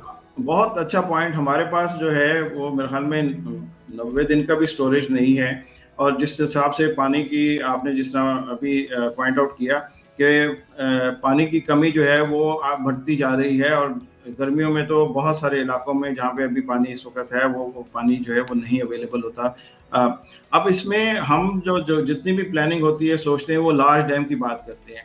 मेरे अपने ख्याल में अगर हम कोशिश करें स्मॉल टू मीडियम डैम्स को ज़्यादा स्ट्रेटेजिकली हम उस पर तवज्जो दें, तो उसमें दो चीज़ें होंगी। एक तो ये है कि जगह जगह वाटर रिचार्ज होगा, जिस जगह पे वो होगा तो आपका जो अंडरग्राउंड वाटर है उसका भी जो जिसको एक्वाफर कहते हैं वो बेहतर होगा, जो कि पानी आपका एक स्टोरेज है, एक बैंक अकाउंट है, जब आपको पानी की जरूरत होगी आप उस वहाँ से ले सकेंगे। और दूसरा ये है कि वो छोटे वक्त में थोड़े पैसे में वो आपको जो है वो बन जाएगा, बजाय इसके कि 2 या 3 मैसिव मेगा स्ट्रक्चर हम बनाएं, जो इसको बनाने में भी 20-25 साल लगते हैं। अगर हम ऐसे छोटे स्ट्रक्चर जो हैं वो 100 बना लें, वो ज़्यादा मौसर जो हैं वो हो सकते हैं। तो अब इसमें जो हमारे यहाँ पॉलिसी तो मौजूद है, क्लाइमेट चेंज की पॉलिसी मौजूद है, उस पर क्या काम करना है वो भी उसका फ्रेमवर्क डेवलप हुआ है। हमारे यहाँ पानी की पॉलिसी मौजूद है, हमारे यहाँ हर चीज़ की पॉलिसी मौजूद है, लेकिन फुकदान जो है वो एक तो रिसोर्सेज का है, हमारे पास फाइनेंशियल और ह्यूमन रिसोर्स उस हिसाब से नहीं है, गवर्नेंस का भी है, कॉम्पिटेंसी का भी है। एग्जैक्टली। और दूसरी चीज ये है कि हमारी लॉन्ग टर्म और शॉर्ट टर्म दोनों ही विजन्स और इसको ब्रॉड स्पेक्ट्रम में देखना होगा। लॉन्ग टर्म तो बड़े लॉन्ग टर्म हमें ये पॉलिसीज़ बनाने की ज़रूरत है, but immediately short term policies ऐसे बनानी चाहिए बच्चों को स्कूल से छुट्टी देने के अलावा या ऑफिसेज बंद करने के अलावा, ताकि रोज़गार लोगों का ना छीना जाए। Thank you so much doctor साहब, आपकी कीमती वक्त के लिए। डॉक्टर इजाज़ अहमद साहब हमारे साथ मौजूद थे। थिंग इज़ कि अगर जो चेंजेस आने हैं ना, उस चेंजेस के लिए सिर्फ ये नहीं है कि हमें सिर्फ गवर्नमेंट पर ही रिलाई करना होगा और गवर्नमेंट का ही मुंह देखना होगा। उसमें इमीडिएटली हमें अपने इर्द गिर्द के जो माहौल है, जो फ़ज़ा है, उसको टॉक्सिकेशन से बचाना है। आप जो भी रेमेडीज़ है, ज़्यादा से ज़्यादा रेमेडी क्या है, ग्रीनरी। जितना आप दरख्त लगाएंगे, अपने घर में पौधे लगाएंगे, तो उतना ही आपकी फ़ज़ा जो है वो साफ़ सुथरी रहेगी। प्लस गवर्नमेंट लेवल पर जो लाहौर का मास्टर प्लान है, इसको दोबारा से रीनेगोशिएशन की तरफ जाना पड़ेगा, रिविजिट करना पड़ेगा। हालात सिर्फ गवर्नमेंट के ऊपर छोड़कर बेहतर नहीं हो सकते हैं। कलेक्टिव एफर्ट जब तक हमारी नहीं होगी, जब तक हम अपने अपने हिस्से की जिम्मेदारी अदा नहीं करेंगे, ये क्लाइमेट चेंज से जान ऐसे नहीं छूटेगी। इसके लिए बड़ी मेहनत, बड़ी मगजमारी और बहुत सी प्लानिंग दरकार है। हम मिलते हैं ब्रेक के बाद। ब्रेक के बाद एक दफ़ा फिर से आपको खुशामदीद कहेंगे। और नाज़रीन, यही हमारा मसला है। गर्मियाँ आती हैं, बिजली तो आती नहीं है, लेकिन इतने भारी भरकम बिल्स आते हैं कि इंसान की जो सारी तनख्वाह है उसका ज़्यादा हिस्सा इसी में निकल जाता है। अब सर्दियाँ आई हैं, माशाल्लाह गैस की किल्लत का सामना है। वैसे तो गैस की किल्लत का सामना तो गर्मियों से ही हमें है। और दूसरी चीज़ उस पर सितम बालाए सितम ये है कि जनाब गैस की कीमतों में भी होशरुबा इजाफा कर दिया गया। बताइएगा जरा कितना इजाफा किया गया? 29.2% जो है ये बढ़ाई गई है। अच्छा, उससे पहले भी 200% तक कहा जा रहा था, लास्ट ईयर तक ये था कि 200% जो है वो कीमतों में इजाफा किया जाए, लेकिन वो ये है कि एकदम से 200% करेंगे तो आवाम को ज़रा ज़्यादा फील होगा। तो बजाय कि आप उसको कभी 30%, कभी 40% हर महीने जैसे पेट्रोल बढ़ता है ना, ऐसे गैस की कीमतों में जहां आपको बिल 1000, 1200, 1500 आते थे, अब आपको 4-4 हज़ार रुपये बिल आ रहे हैं। और वो भी ये है कि आपको 2 घंटे सुबह ब्रेकफास्ट के लिए मिलता है गैस, और दोपहर को 2 घंटे और रात को 2 घंटे, मतलब 24 घंटों में से 6 घंटे टोटल आपको गैस मिलती है। और उसमें भी आपसे उन्होंने 15 जो है वो 1000 रुपया बिल निकलवाना होता है। अच्छा, बहुत ही ऐसी इंडस्ट्रीज़ हैं, कमर्शलाइज्ड इंडस्ट्रीज़ हैं जो कि आपके गैस पे चल रही है, या तो आपने उन्हें पहले ही गैस के अलाउ नहीं करना था। अब अगर आपने उन्हें अलाउ कर दिया है तो एक तो यह है कि इंडस्ट्रीज़ का भी सारा माल शाल बनना बंद, प्रोडक्शन बंद, और फिर अगर वो एक्सपेंसिव गैस पे अपनी प्रोडक्शन तैयार करेंगे तो वो कभी भी सस्ती चीज़ें अच्छा, मार्केट आप में ये इंट्रोड्यूस देखें कि नहीं सिर्फ करेंगे। पिछले साल से लेकर अब तक जो सालाना महंगाई में इजाफा हुआ है, सिर्फ महंगाई की बात कर रहा हूँ, वो 29.2% हुआ है। लेकिन पिछले साल की निस्बत इस साल जो गैस की कीमतों में इजाफा हुआ है वो 520% इजाफा हुआ है। My 520%। अब इन हालात के अंदर जो एक डेली वेजर है या जो मंथली वेजर है उसकी तो तनख्वाह उतनी ही रहनी है। अच्छा, अब मुझे वो लगता है गैस के बिल्स दे, बच्चों का पेट हाँ। भरे, स्कूल की फीस दे, अच्छा, घर का किराया दे, गैस करे क्या? नहीं, आटा, चावल, दालें, खाने पीने की जितनी अशियाँ हैं ये सब भी महंगी हुई हैं। ये सिर्फ गैस की बात नहीं करे, गैस तो अभी रिसेंटली उन्होंने 29.9% जो है वो इजाफा किया है। लेकिन आप ये देखिए कि जो गैस है मुझे लगता है उससे ज़्यादा चीप आपको ये सिलेंडर्स है। सिलेंडर्स में ये होता है कि वो आपको थोड़ा डर होता है कि खुदा न खास्ता कोई इस किस्म का वाक़या ना पेश आ जाए, और उसमें भी बहुत ही नहायत ही घटिया किस्म की गैसें भी इस्तेमाल की जाती है, जो कि सस्ती गैस भरवाने के चक्कर में आप अपनी जान के साथ खेलते हैं। नहीं, ये जहरीली जो गैसें। गाड़ियों में एटम बम लेके फिर रहे हैं, सिलेंडर्स। एलपीजी हाँ। और सिलेंडर्स गाड़ियों में रखे जाते हैं, कितने हमारे बच्चे, कितनी जानें ज़ाया हुई हैं। घूम फिर कर बात हमारी गवर्नेंस पर आके ख़त्म होती है। मसला ये ना, हमारे हुक्मरान करप्ट तो हैं ही हैं, उसके अलावा ये नाअहल भी हैं, नालायक भी हैं, और इन सारी चीज़ों का खमियाजा हम लोग महंगाई की कीमत की सूरत में भुगतते हैं, महंगाई में इजाफे की कीमत में भुगतते हैं, अपनी जानों के ज़िया की सूरत में भुगतते हैं। जब तक हमारी गवर्नेंस और हमारे हुक्मरानों की प्रायोरिटीज़ सही सेट नहीं ना होंगी, यही चीज़ें हमें देखनी अच्छा, पड़ेंगी। ये तो आप बात कर रहे हैं ना कि ये इतना पाकिस्तान महंगा है, लेकिन आपको पता है कि पाकिस्तान में अभी भी हम जिस फहरिस्त में शामिल होते हैं, कल ये रिपोर्ट मैं देख रही थी, इंटरनेशनली ये रिपोर्ट आई है, ग्लोबली रिसर्च किया गया है डेटा में, सबसे एक्सपेंसिव शहर मुल्क जो है वो सिंगापुर बताया अच्छा, गया है। इसकी पूरी डिटेल हम बताएंगे, ब्रेक के बाद। कौन सा मुल्क हाँ। कितना महंगा है और किस मुल्क में जाना चाहिए है, कहाँ पे महंगाई की शरह क्या है। अभी ब्रेक पे जाना है, ब्रेक के बाद आपसे इस पे शेयर करें।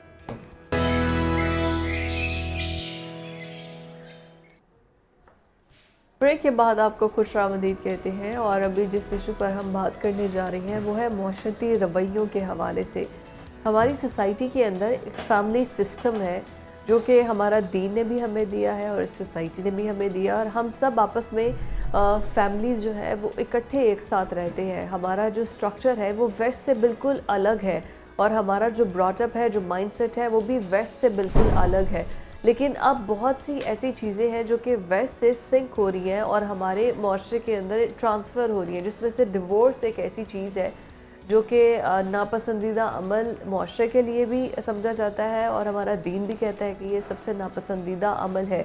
लेकिन फिर भी इतने ज़्यादा इस चीज़ का बढ़ते जाना हमारी सोसाइटी में, ये बहुत अलार्मिंग है। और लास्ट जो मैं डेटा देख रही थी, सिर्फ सिटी कोर्ट कराची में एक साल के दौरान 15,000 डिवोर्स के केसेस जो है वो रिपोर्ट हुए हैं। इतनी बढ़ती हुई शरह एक साल के दौरान, और एक शहर के अंदर मतलब इतनी शादियां हुई हैं जिसमें से 15,000 केसेस हुए हैं। अच्छा, डिवोर्स सिर्फ ये नहीं है कि 2 लोग हैं, पूरी फैमिली इन्वॉल्व है, प्लस अगर बच्चे होते हैं तो ज़्यादा डिस्टर्बिंग सबसे है। ज़्यादा जो सफ़र करते हैं बच्चे। मियाँ बीवी की इस लड़ाई में, वो बच्चे सफ़र करते हैं। और हम देखते हैं कि कोर्ट्स में बाज़ दफ़ा ऐसे ऐसे जज्बाती मनाजिर देखने को मिलते हैं कि बच्चों की ज़िद होती है कि वो बच्चे जो हैं माँ के पास रहेंगे, और उनको जिस तरीके से खींच के लेके जाया जाता है। अच्छा, फिर जो डाइवोर्स की ये घरेलू नाचाकियों की जो वजूहात है ना इस तलाक की, अब वो जो दो चार जो बताई गई बड़ी मेन है, एक तो मेरा ख्याल है ये जहालत पर ज़्यादा मबनी है। एक तो जनाब ये है कि अगर किसी औरत से कोई औलाद नहीं हो रही है, इस बेस पे उसको डाइवोर्स दे दी जाती है क्योंकि औलाद नहीं हो पा रही है। फिर गैर मुतवक्के अननेचुरल किस्म की उम्मीदें वाबस्ता कर लेना। आपको पता है कि हम एक फैंटेसी में रहते हैं लेकिन प्रैक्टिकल लाइफ बिल्कुल डिफरेंट होती है। फिर डोमेस्टिक वायलेंस इसकी बहुत बड़ी मिसाल है। शोहरों की जानिब से तशद्दुद किया जाता है बीवियों पर, फिर उनके घर वालों पर बाज़ दफ़ा। तो ये वो सारी चीज़ें हैं जो तलाक में इजाफे का सबब बन रही हैं, लेकिन हमारी सोसाइटी इससे बहुत ज़्यादा सफ़र कर रही है। बच्चे बहुत ज़्यादा इस ट्रॉमा से गुजरते हैं। आखिर इसको कम कैसे किया जा सकता है और इसकी दीगर वजूहात क्या हैं, इसी पर बात करने के लिए हमारे साथ डॉक्टर सदाकत अली साहब मौजूद हैं। बहुत शुक्रिया सर आपके वक्त का। Welcome to News Morning. Sir, ये जो इतने कुछ अरसे से हम देख रहे हैं सर, इतनी तेज़ी से ये जो डाइवोर्स की रेशोज़ में इजाफा हो रहा है, आपके नज़दीक सर इसकी वजूहात क्या हैं? पहले भी तो ये मसले मसाइल थे, लेकिन अब इतना इजाफा क्यों देखने में आ रहा है सर? देखिए, ज़िंदगी पहले की निस्बत बहुत फास्ट ट्रैक पे हो गई है और हमारी जो स्किल्स हैं वो पुरानी हैं। पिछली सदी की स्किल्स के साथ हम 21वीं सदी में ज़िंदगी जब गुजारते हैं तो हमारा टेम्परामेंट उससे ख़राब होता है। और डिवोर्स की बस एक ही वजह होती है, जब टेम्परामेंट ख़राब होता है, मियाँ बीवी एक दूसरे के साथ बदतमीज़ी से बात करते हैं, या यूँ आप कह लें कि जब गुफ्तो शनीद के अंदर मसाइल पेश आने लगते हैं और लोगों को एक दूसरे से मुतनाज़ मौजू पर बात करना नहीं आती, उनके नज़रियात में फ़र्क होता है, उनकी तवक्कुआत में फ़र्क होता है। शादी ब्याह का मामला ज़्यादा सोच समझ के नहीं किया जाता। उसमें आप देख लें कि नॉर्मली हमारे मुल्क में शादी का तरीका ये है कि टोटली अजनबी दो अशख़ास हैं जिनको मियाँ बीवी बना दिया जाता है और वो एक दूसरे के साथ एक्सप्लोर करने के प्रोसेस में चले जाते हैं। उन्हें पता ही नहीं होता कि दूसरे के पैराडाइम्स क्या हैं, उसके नज़रियात क्या हैं, उसकी तवक्कुआत क्या हैं। आप देखें कि एक ही सिचुएशन में मियाँ बीवी घरों में बिल्कुल नॉर्मल तरीके से ज़िंदगी गुजार रहे होते हैं और वैसी ही सिचुएशन में दो मियाँ बीवी लड़े होते हैं और तलाक के किनारे पे होते हैं।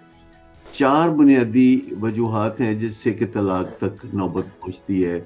आगाज़ नुक्ताचीनी से होता है, नुक्ताचीनी में फिर तौहीन अमेज़ी शामिल हो जाती है, फिर दूसरा पार्टनर दिफा पे उतर आता है और आखिरकार दोनों इतना परेशान हो जाते हैं कि वो पत्थर के होके एक दूसरे के साथ ज़िंदगी गुजारने लगते हैं, जिससे कि शादी का जो बुनियादी मकसद है, जो रोमानवी मकसद है, जो एक साथ का या इकट्ठे रहने का जो पर्पज़ है, उसको बड़ी चोट पड़ती है जब दोनों मियाँ बीवी एक पत्थर के सनम बन के एक दूसरे के साथ पेश आते हैं। लेकिन आप देखेंगे कि जितना देहाती कल्चर होगा वहाँ ये चीज़ें कम होती हैं और जितना शहरी कल्चर होगा जहाँ हम तहजीब की तवक्को रखते हैं वहीं ये ज़्यादा होता है।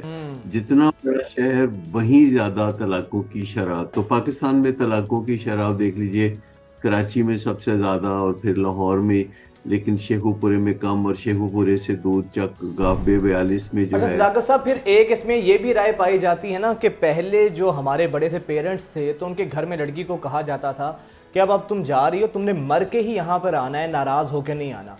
तो वो फिर सारी उम्र कॉम्प्रोमाइज़ करते, शोहर के जुल्म सितम को सहते सहते वो गुजारती थी। लेकिन कहते हैं कि अब की जो नौजवान नस्ल है वो ये चीज़ बर्दाश्त नहीं करती है। वो ये कहते हैं कि अगर सारी ज़िंदगी इसी तरह हमने लड़ लड़ के ही गुजारनी है तो बेहतर है कि ग्रेसफुली अलग हो जाएं। तो इन चीज़ों में आपको क्या फैक्टर्स नज़र आते हैं? इनमें कितनी हकीकत है कि बहुत अब की जो नौजवान नस्ल है वो शायद उसका वो टेम्परामेंट नहीं है, वो पेशेंस नहीं है, तो इसलिए ये स्टेप ले लिया जाता है? देखिए, ये मिथ्स हैं, बहुत सारी गलत फहमियाँ हैं। वैसे तो ये भी थोड़ी एक्सट्रीम है कि किसी को कहना कि तुम्हारा जनाजा ही निकले, लेकिन ये हिस्टोरिक जब निकाह भी पढ़ाया जाता है किसी भी मज़हब में तो परसेप्शन यही होता है कि अब मौत ही हमें जुदा कर सकती है। लेकिन कभी आप मुझे बताइए कि क्या अगर हम अपने बाप दादा या परदादा के मामलात को छानबीन करके देखें तो क्या लगता है कि हमारे दादाजी हमारी दादी पे बड़ा जुल्म सितम करते थे? जितना आप पीछे जाएंगे उतना आपको हार्मनी नज़र आएगी और जितना आप आगे आते चले जाते हैं मौजूदा माहौल में तो उतना ही आपको लगता है कि एक दूसरे के साथ शादी के 2 हफ्ते के अंदर अंदर रंजिशें हो जाती हैं, क्योंकि पहले जिंदगी बड़ी सादा थी, उसके तकाजे कम थे, ज़रूरतें कम थी। अब हमने अपने मेयारात इतने बढ़ा लिए हैं और दूसरों से तवक्कुआत बहुत ज़्यादा होती है, और मियाँ बीवी में से एक ज़रूर समझने लगता है कि इसने मेरा कोई उधार देना है या ये मेरी कोई ज़र खरीद बीवी या खामद है। इस्तिस्ना नहीं है, जिसका जोर चलता है वो शादी को ख़राब करने की तरफ अपना जोर लगा देता है। तो दुनिया भर में, अमेरिका में आप देखिए हर तरह से तरक्की है, लेकिन शादी के मामले में वहाँ सिर्फ रिसेंटली कुछ अच्छी डेवलपमेंट्स हुई हैं। 30-40 साल पहले वहाँ कोई तलाक की शरह 42% थी और ब्रोकन फैमिलीज आम बात थी, और इस डर से उन्होंने शादियां ही करनी छोड़ दी थी, जिससे उनके माशरे का फैब्रिक अच्छा और भी डॉक्टर साहब, खराब। वैसे हमारी सोसाइटी ना वैसे बहुत ज़्यादा इम्पेशेंट है, हमें बर्दाश्त का मादा है ही नहीं। नॉर्मली क्या एक्सरसाइज आप करवाते हैं, क्योंकि समटाइम जो इतने हार्श डिसीजन पर चले जाते हैं वो हीट ऑफ द मोमेंट होते हैं, बहुत गुस्से में लिया हुआ स्टेप होता है। यूजुअली जो कपल्स आते हैं उनको कोई ऐसी एक्सरसाइज आप करवाते हैं कि एक तो ये जो है वो उनमें से पेशेंस लेवल बढ़े और दूसरा आपस का जो बॉन्डिंग है वो स्ट्रांग हो, ताकि हमारे जो व्यूअर्स हैं जो हमें देख रहे हैं वो भी इस प्रैक्टिस को कर सकें। अच्छा, लड़कियां तो मान जाती हैं, लड़के यूजुअली बड़ा रिलैक्टेंट होते हैं किसी अपने रिलेशनशिप को लेके, किसी लड़कियां मान जाती हैं साइकेट्रिस्ट को विजिट करने के लिए। लड़के रिलेक्टेंट होते हैं कि क्या साइकेट्रिस्ट के पास जाके क्यों पैसे लगाने हैं, ये है वो है। यूजुअली क्या आप कपल्स को एक्सरसाइज करवाते हैं? देखिए, पहली बात तो यह है कि यहाँ पे रिवाज नहीं है आमतौर पर मैरिटल काउंसलिंग का, यानी शादी में जब तनाज़ा कोई पैदा होता है तो रिश्तेदार बैठ जाते हैं, तो वो blind man leading the blind man वाली बात होती है कि जिन्हें पता ही नहीं कि एक मामले को सुधारना कैसे है, तो वो बैठ के एक जज बन के दोनों का किस्सा कहानी सुनना शुरू कर देते हैं, दोनों की शिकायतें सुनना शुरू कर देते हैं, और आमने सामने बैठे बैठे माहौल इतना गर्म हो जाता है कि मामला किसी किनारे नहीं लगता। असल में हमने ये नहीं देखना होता कि किसने किस मौके पे किसको क्या किया, ये दोनों को अलहदा अलहदा बिठा के हमें देखना होता है कि उनके अंदर रवैयों की क्या खराबी हैं, उनके बातचीत के अंदाज क्या है, उनके नज़रियात क्या है, उनकी तवक्कुआत क्या है। तो इसे वर्किंग ऑन मी के फार्मूले से समझाया जा सकता है कि एक लड़की है या लड़का है, अगर उनके अंदर अपनी शादी को बचाने की डिज़ायर है तो फिर जो कुछ एक दूसरे के साथ उन्होंने किया था वो उनकी शख्सियत की खराबियों की वजह से किया था, तो फिर दोनों की शख्सियत पे काम होना चाहिए। और अगर कोई मियाँ बीवी अपनी शख्सियत पे काम करने के लिए आमादा हो जाए तो उनकी शादी सीधी तरफ आना शुरू हो जाती है। यानी कुछ ऐसे काम हैं जो जिनसे परहेज करने की ज़रूरत होती है, जैसे कि नुक्ताचीनी का मतलब ये, नुक्ताचीनी एक ऐसी चीज़ है जो कि बहुत वसी है। आपको शिकायत हो तो आप शिकायत कर सकते हैं। नुक्ताचीनी का मतलब ये है कि जब आप एक शिकायत होती है तो तमाम अगली पिछली सारी शिकायतों को बीच में मिला लेते हैं और फिर बाद में वज़न पैदा करने के लिए बेइज्जती का उनसर बीच में डालते हैं। हमें लगता है कि बेइज्जती एक बेहतरीन टूल है दूसरों को बदलने का, जो कि हकीकत में ऐसा नहीं है। फिर दिफा करना आपका हक है, लेकिन अगर आप हर वक्त अपनी सफाइयाँ पेश करेंगे तो दूसरा अपना हमला या अटैक जो है वो ज़्यादा स्ट्रॉन्ग। अच्छा डॉक्टर साहब, आपके पास तो, आप तो साइकेट्रिस्ट हैं, आपके पास तो केसेस भी आते होंगे। बाज़ दफ़ा ऐसा नहीं होता है कि मियाँ बीवी की जब निजी ज़िंदगी में जब बाहर के माँ बाप, लड़की के लड़के के या उनकी बहनें भाई वो इन्फ्लुएंस करते हैं तो तब मामला ज़्यादा ख़राब होते हैं? आपको क्या लगता है, क्योंकि हम एक जॉइंट फैमिली सिस्टम में ज़्यादातर लोग रहते हैं, तो जॉइंट फैमिली के जो बाकी घर के लोग होते हैं इस मौके पे उनका क्या किरदार होना चाहिए है, उनकी क्या जिम्मेदारी होनी चाहिए? देखिए, बाकी फैमिली मेंबर्स का कोई किरदार नहीं है, ये माहिरीन का काम है जिन्हें कोई काम करना आता है। अगर आपकी गाड़ी भी ख़राब हो जाती है तो आप अपने चचा को नहीं दिखाते, वो उसका कोई तजर्बा नहीं है वो कोई काम करने का। जो आपने बात कही कि हमारे पास मियाँ बीवी आते होंगे, तो हमारे पास मियाँ बीवी अपने शादीशुदा मामला लेकर नहीं आते।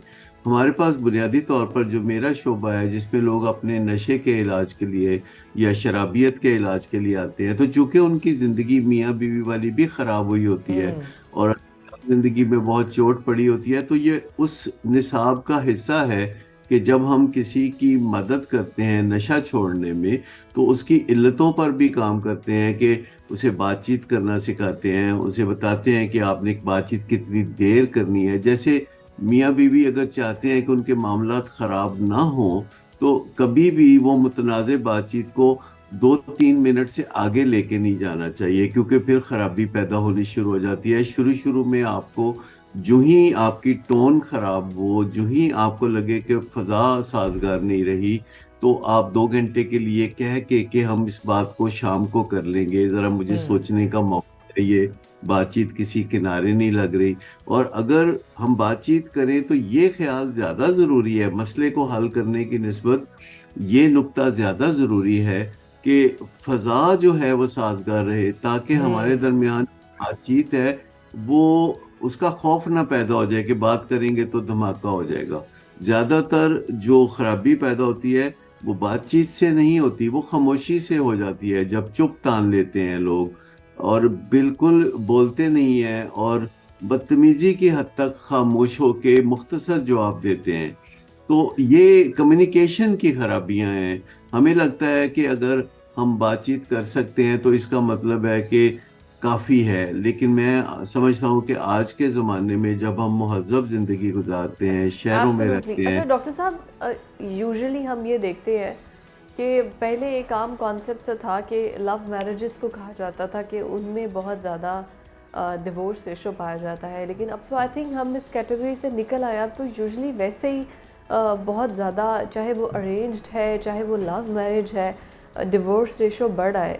किसी भी सूरत में हो, दो मतलब हर एक तरफ लड़का एक तरफ लड़की है, चाहे वो अरेंज में एक रिश्ते में आए चाहे वो लव में एक रिश्ते में आए हो, एट द एंड इवेंचुअली हो तो डिवोर्स चाहिए ना। मैं चाहूँगी कि आप इससे भी पहले, डिवोर्स तक बात आने से पहले भी, जब शादी होती है या रिश्ता होता है, तो क्यों लड़का और लड़की दोनों की पसंद को, कि उनको किस तरह का आइडियलाइज करते हैं पार्टनर चाहिए है। लड़कों से तो पूछ लिया जाता है, लड़कियों से तो पूछा भी नहीं जाता कि किस तरह का शख्स वो पसंद करते हैं, क्या मतलब इस चीज़ों पर क्यों नहीं आते। फिर तो कंपैटिबिलिटी बनती है ना, विदाउट कंपैटिबिलिटी एक रिश्ते में डाल दिया जाता है, फिर कहा जाता है कि अब तो बच्चे पैदा हो गए हैं, यू हैव टू सर्वाइव, और फिर एंड पे बच्चों की लाइफ भी डिस्टर्ब और अपनी लाइफ भी डिस्टर्ब। शुरू में ही अगर इस चीज़ को पिक कर लिया जाए प्रॉब्लम को।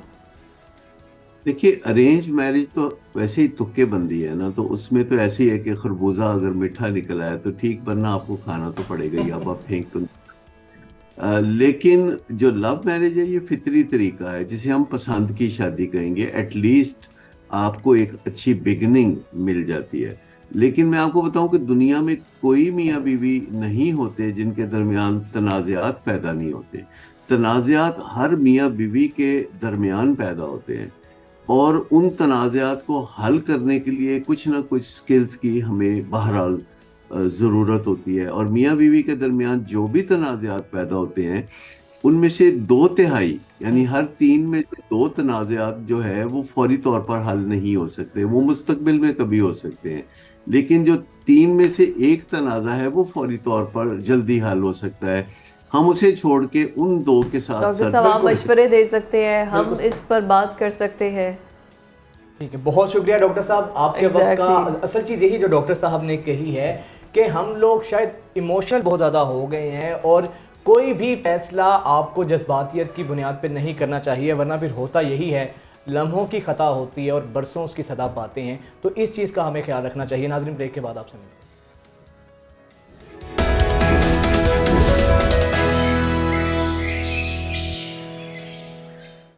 ब्रेक के बाद आपको एक दफ़ा फिर से खुशामदीद कहेंगे।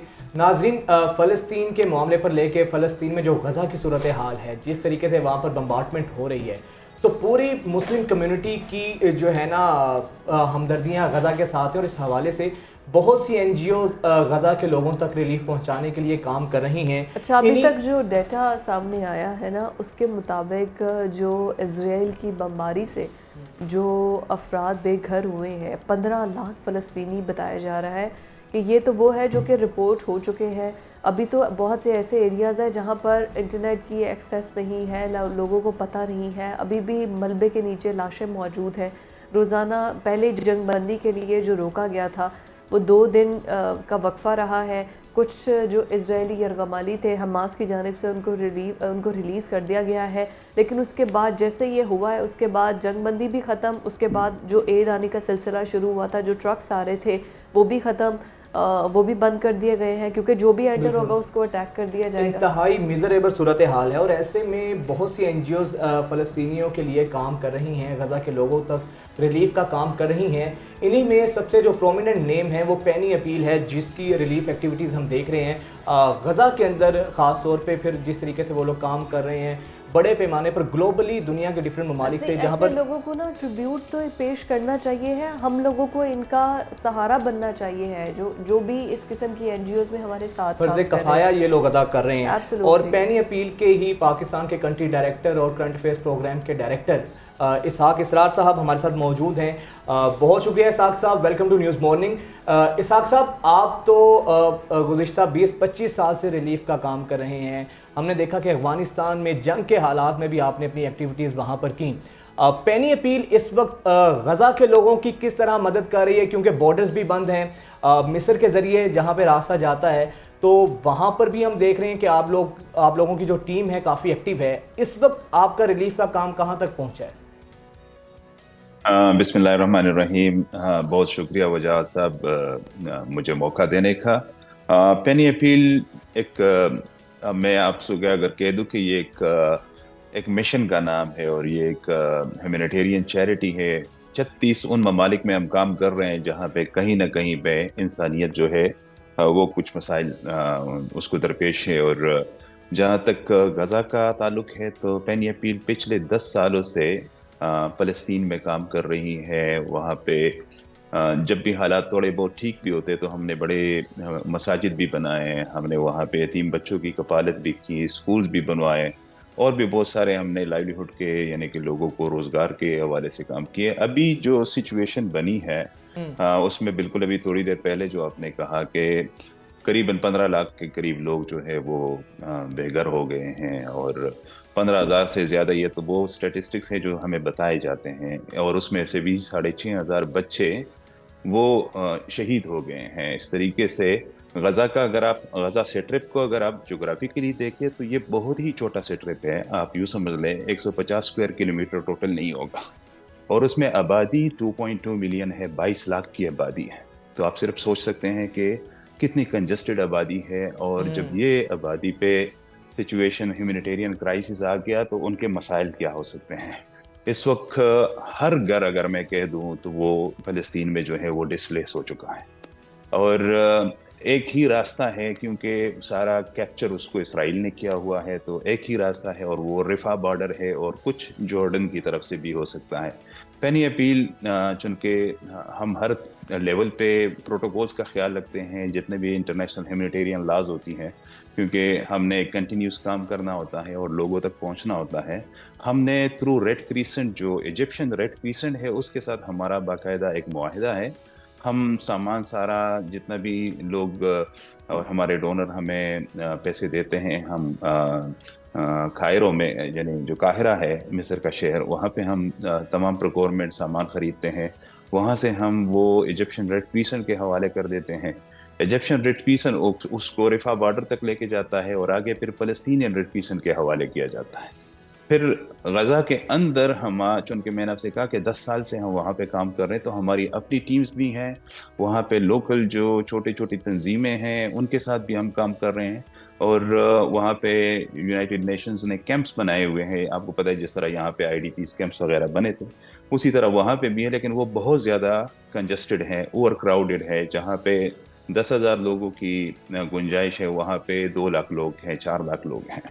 तो वहाँ तक हम उसको पहुँचा रहे हैं और अल्हम्दुलिल्लाह अल्लाह ने यानी कि हमारी मदद की है और अभी तक हम उन कुछ ही इदारों में हैं जो गज़ा के अंदर तक वो पहुँच चुके हैं। जितना अच्छा काम आप लोग कर रहे हैं और इतने सालों से आपने रिलीफ का काम शुरू किया है, हम तो आप जैसे लोगों को, आप जैसे तो लोग जो है वो इस सोसाइटी का ना माथे का झूमर है, जो कि पॉजिटिव इम्पैक्ट पूरी दुनिया को दिखाना चाहते हैं, जो दर्द दिल रखते हैं।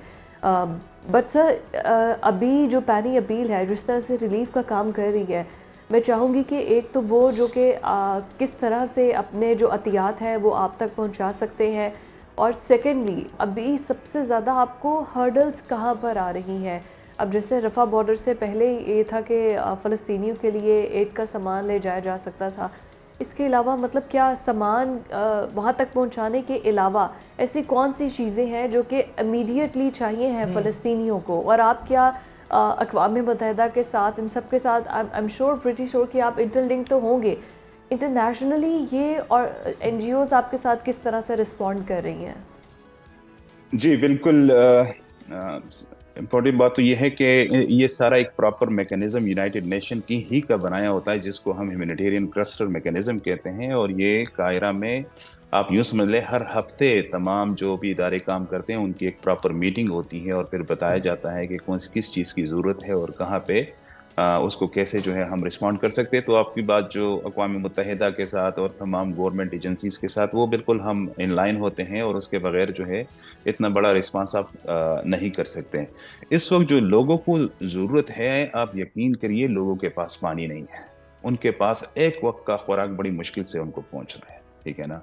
फिर ब्लैंकेट्स, और एक और बात आपको बता दूं कि जो सफाई के फॉर एग्जांपल साबुन, टूथपेस्ट, शैम्पू, इन चीज़ों की इतने सैनिटरी किट्स जो सफाई के मसाइल हो गए, उसकी इतनी ज़्यादा ज़रूरत है, इंतहाई ज़्यादा किल्लत हो गई है, ठीक है ना। और इसकी वजह से ही डायरिया इस वक्त, यानी कि मेरे ख्याल में सैटरडे की रिपोर्ट थी कि 36,000 बच्चों को डायरिया हो गया है, ठीक है ना। और 1,10,000 जो लोग हैं उनको ARI जो सांस का मसाइल है उसके मसाइल हो गए। इस तरह स्केबीज के भी काफ़ी ज़्यादा केसेस जो अभी वो यानी कि डिजीज़ आउटब्रेक हो रही है। तो ये छोटी छोटी चीज़ें हैं, लेकिन उसकी ज़रूरत का तब पता चलता है जब किल्लत हो जाती है।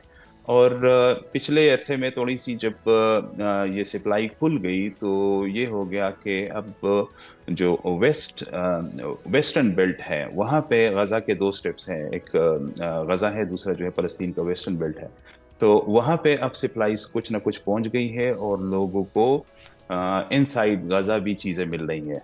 अदरवाइज रोज़ाना इस वक्त जो सप्लाई जा रही है 80 ट्रक, 20 ट्रक, 30 ट्रक, यानी कि लास्ट फ्राइडे को नहीं जा सकी थी, फिर सैटरडे को चली गई है। ये यकीन जानिए ये समंदर में खतरे के बराबर है। 22 लाख लोगों को जो सप्लाई जानी चाहिए, वो आप यूँ समझ लें इस वक्त उसका 5% भी नहीं जा रहा। तो इस वजह से सिचुएशन बहुत ज़्यादा ख़राब है। इसहाक साहब, आपने जी, बिल्कुल सही कहा है, और जो आप निशानदेही कर रहे हैं, लोग यही जानना चाहते हैं कि ग्राउंड रियलिटी है क्या।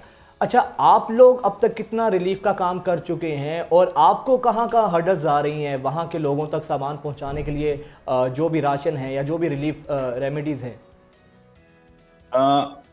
हमें अल्हम्दुलिल्लाह एक तो ये है कि हमारे प्रॉपर वेयर हाउस बने हुए हैं कायरा में। वहाँ से हर्डल जो आती है वो बॉर्डर क्रॉसिंग में आ रही है, जिनके वो एक मैकेनिज्म बना हुआ है। हर एक ट्रक को जो भी सामान जाता है उसको प्रॉपर स्क्रीन किया जाता है, वो प्रॉपर उसकी जो भी उन्होंने तरीकाकार रखा हुआ है। तो वो 3-4 दिन भी कभी कभी बॉर्डर पे जो है ट्रक जो है वो खड़े हो जाते हैं, और हम कोशिश करते हैं कि फूड में वो चीज़ें भिजवा सके जो लॉन्ग लास्टिंग हो, जो जल्दी ख़राब होने वाली ना हो। फॉर एग्जांपल आप दूध जो है वो नहीं भेज सकते हैं।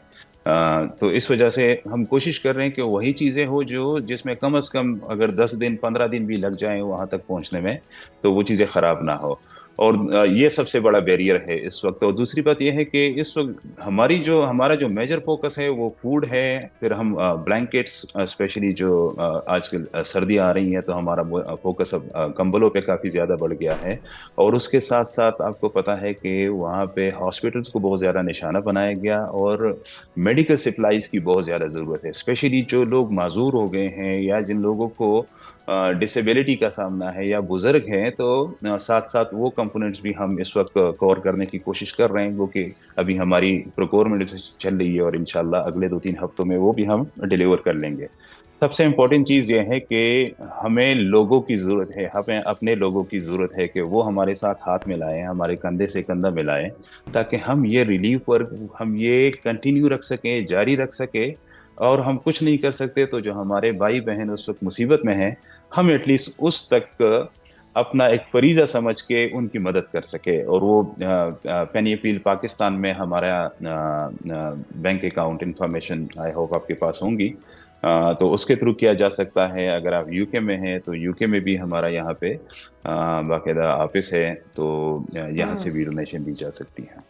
इसाक साहब, आपका अकाउंट राइटर चल भी रहा है और हम भी रिक्वेस्ट करेंगे जो पाकिस्तानी लोग हैं जो डोनेट करना चाहते हैं वो आप लोगों से ताउन करें, क्योंकि आप लोग ग्राउंड पर मौजूद हैं। एग्जैक्टली और पता है इनकी, मैं यही कह रही हूँ कि नाम कितना खूबसूरत है, Penny. They are not asking for, अब इन क्या आस्क क्या करना, हम लोग तो खुद अपने सदकात खैरात, और हम चाहते हैं इसके अलावा भी कि मुश्किल में इस वक्त हम मुसलमान भाइयों की बहनों की जो वहाँ पर खाने को कुछ नहीं है उनकी मदद करें। मनी आपके पास अगर एक्स्ट्रा है तो लाखों अरबों खरबों की बात नहीं है, इट्स जस्ट पेनी, कि आप सबकी एक एक पेनी से भी बहुत बड़ा एक फर्क पड़ सकता कतरा है। कतरा बन के ही दरिया समंदर एग्जैक्टली समंदर बनता है। अब तो कुछ ये नाम पेनी बड़ा दे के एक खूबसूरत बंदे है। को एक वक्त का खाना दे सकते हैं, ठीक है ना। कुछ पेनी दे के एक बंदे को, यानी कि अगर मैं आपसे कह दूं 100 रुपए से कम पे एक फलस्तीनी को खाना, एक वक्त का खाना पहुंच सकता है।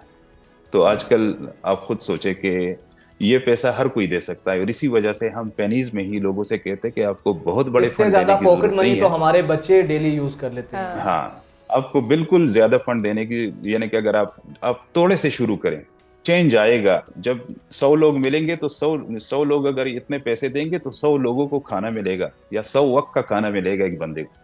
तो ये एक छोटी बात नहीं है, बस हम ह्यूमन कोशिश रिसोर्स करते की हैं भी कि आपने ज्यादा से बात ज्यादा। की है, अब वहाँ पर डॉक्टर्स की भी ज़रूरत है, ह्यूमन रिसोर्स की बहुत ज़्यादा ज़रूरत है।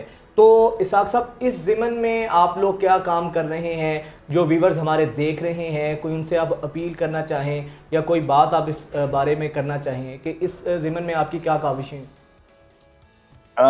वहाँ पे हम जो हॉस्पिटल्स हैं, जिसमें अल मकासिद हॉस्पिटल को हमने काफ़ी ज़्यादा सपोर्ट किया था, और इस वक्त भी जितने हॉस्पिटल ऑपरेशनल हैं उसमें हमारी कोशिश है कि मेडिकल सप्लाईज उन तक पहुँच सके। और सबसे इम्पोर्टेंट चीज़, गजा में बिजली नहीं है, तो उनको हम फ्यूल प्रोवाइड कर सके, जो कि इस वक्त सबसे ज़्यादा मुश्किल काम है फ्यूल वहाँ तक पहुँचाना, क्योंकि वो बड़ा कंट्रोल जा रहा है। लेकिन हम फिर भी अपनी तरफ से कोशिश कर रहे हैं कि जितना उनको रिलीफ दे सकें, क्योंकि अगर वार जोन में जहाँ पे रोज़ाना के हिसाब से इंजरीज आ रही है, अगर वहाँ पे हॉस्पिटल ऑपरेशन नहीं होंगे तो बहुत ज़्यादा एक ह्यूमैनिटेरियन डिजास्टर हो सकता है। लोग के साथ हमें एक तो सपोर्ट करे, थ्रू फाइनेंशियली सपोर्ट कर सकते हैं। दूसरी जो है, अभी ओपन नहीं हुआ गजा, लेकिन ये है कि जॉर्डन की तरफ से, दूसरी तरफ से वहाँ पे बहुत सारे हॉस्पिटल अब इंशाल्लाह बनेंगे।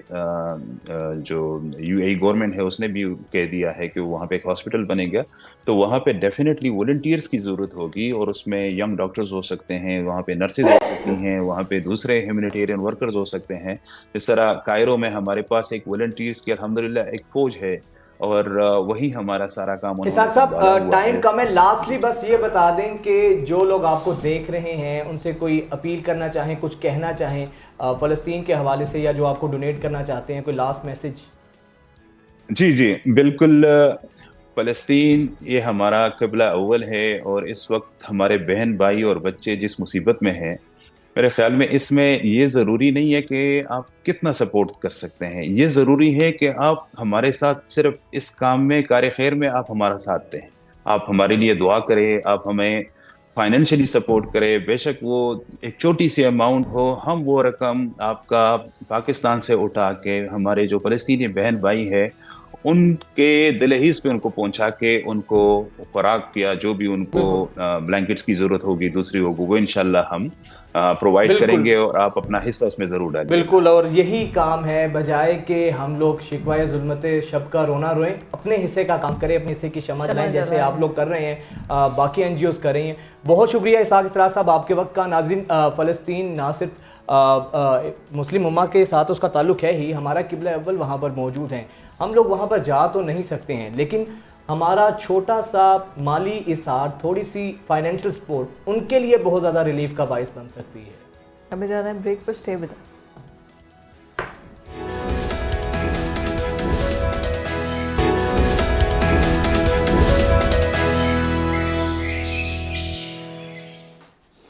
ब्रेक के बाद आपको खुशामदीद कहेंगे। और नाजरीन, अब जो सेगमेंट है ये आप सबके लिए बहुत ज़्यादा कहने की अहमियत का हामिल है, बहुत ज़्यादा फ़ायदा मंद होगा, इसलिए कि आजकल स्मोक की वजह से हम देख रहे हैं कि सबकी आंखों में मसला इचिंग है, आपकी अपनी आइज भी इस वक्त जो है आपके साथ एक इन्फेक्टेड पेशेंट है। बैठा हुआ है। हाँ। तो हमने सोचा कि क्यों ना इस सेगमेंट में इस सेगमेंट अभी वो पीछे से वो इकरा कह रही है मेरी आंखें भी खराब है, तो इस सेगमेंट में हमने कहा कि जब हम रेड आई पिंक आई की डिस्कशन कर रहे थे तब आई वाज ऑल फाइन, तब ऐसा कुछ भी नहीं था, लेकिन हम डेली एक्सपर्ट को बुलाते थे। अब आई थिंक वो खत्म हो रहा है रेड आई वाला सारे जर्म नहीं, लेकिन अभी भी आप देखेंगे स्टिल ये अब देखेंगे लोग इन्फेक्टेड हैं। तो इसीलिए हमने सोचा कि आपके लिए हम ये सेगमेंट लेकर आए ताकि अगर आपकी आंखें भी इन्फेक्टेड हैं या इनसे बचा कैसे जा सकता है। तो हमारे साथ डॉक्टर अली जैन जो कि आई स्पेशलिस्ट हैं इस वक्त हमारे साथ मौजूद हैं। बहुत शुक्रिया sir, welcome to News Morning. Doctor साहब, स्मोक के बायस हम देख रहे हैं कि हर दूसरा बंदा इन्फेक्टेड है आइज में। क्या हल इसका सजेस्ट करेंगे जो लोग इन्फेक्टेड हो चुके हैं इस वक्त, उन्हें क्या Thank you very much for letting me talk on this topic। देखिए, मैं आपको बता रहा हूँ, जिस तरह अभी थोड़े अरसे पहले ये वबा फैली हुई थी एडिनो वायरल इन्फेक्शन की, इसी तरह ही आजकल स्मोक में बेसिकली फर्क ये है कि ये वायरस या इन्फेक्शन नहीं है, बल्कि ये एलर्जिक रिएक्शन है। ये एलर्जिक रिएक्शन इसलिए बिकॉज जो सस्पेंडेड पार्टिकल्स हैं इस वक्त डस्ट के, पोलन के, ह्यूमिडिटी के, वो आपकी आंखों के साथ रिएक्ट कर रहे हैं और आपको रिएक्शन एग्जैक्टली उसी तरह दे रहे हैं। आपके ना सिर्फ आंखों का बल्कि नाक का, गले का, और ये मसाइल साथ इसके चल रहे हैं। उसकी वजह ये है, एक कॉमन मैं आपको बता देता हूँ, बहुत सारे पेशेंट्स हमारे आ रहे हैं कि आंख का, नाक का और गले का जो मिकोजा है, लिम्फोइड, यानी कि जिसने रिएक्ट करना है एनवायरनमेंट के साथ, वो एक है। यानी कि जिसको स्नीजिंग शुरू होगी, जिसको खांसी शुरू होगी, उसको साथ एलर्जी भी होगी, उसको साथ गले का इन्फेक्शन भी होगा, नाक में से पानी भी आएगा और आंखों में से भी पानी आएगा। तो देखिए, इसमें स्टीरॉइड्स जो हैं उसका इस्तेमाल बड़े ध्यान से करना है। वैसे खामखा नहीं दिखाना किसी को, मतलब डॉक्टर को प्रॉपर दिखाना है। स्टीरॉइड नहीं इस्तेमाल करने, एंटी एलर्जिक यूज करना है। और secondly mask and protective glasses. Bikers जो है हमारे हजरात, जो हमारे भाई जो बाइक पे ट्रैवल करते हैं या पार्क में सुबह वॉक करने जाते हैं, जॉग करने जाते हैं, they should wear the mask. Plus गाड़ी में ट्रैवल करते हुए आपने गाड़ी के जो शीशे हैं उन सबको आपने कोशिश करना है इसका कॉन्टैक्ट कम हो।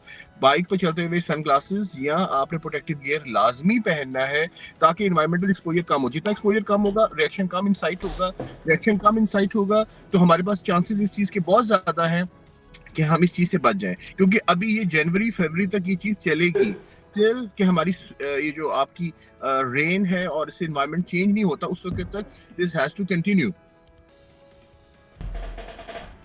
अच्छा, वैसे ये डॉक्टर साहब, अभी जो जिन हमारी अपनी आंखें इन्फेक्टेड हैं, आई want to rub my eyes so badly. इतना सेटिस्फाइंग वो प्रोसीजर होता है कि आंखें इतनी पेन कर रही होती है और दिल करता है बस आप इनको रब करते जाओ।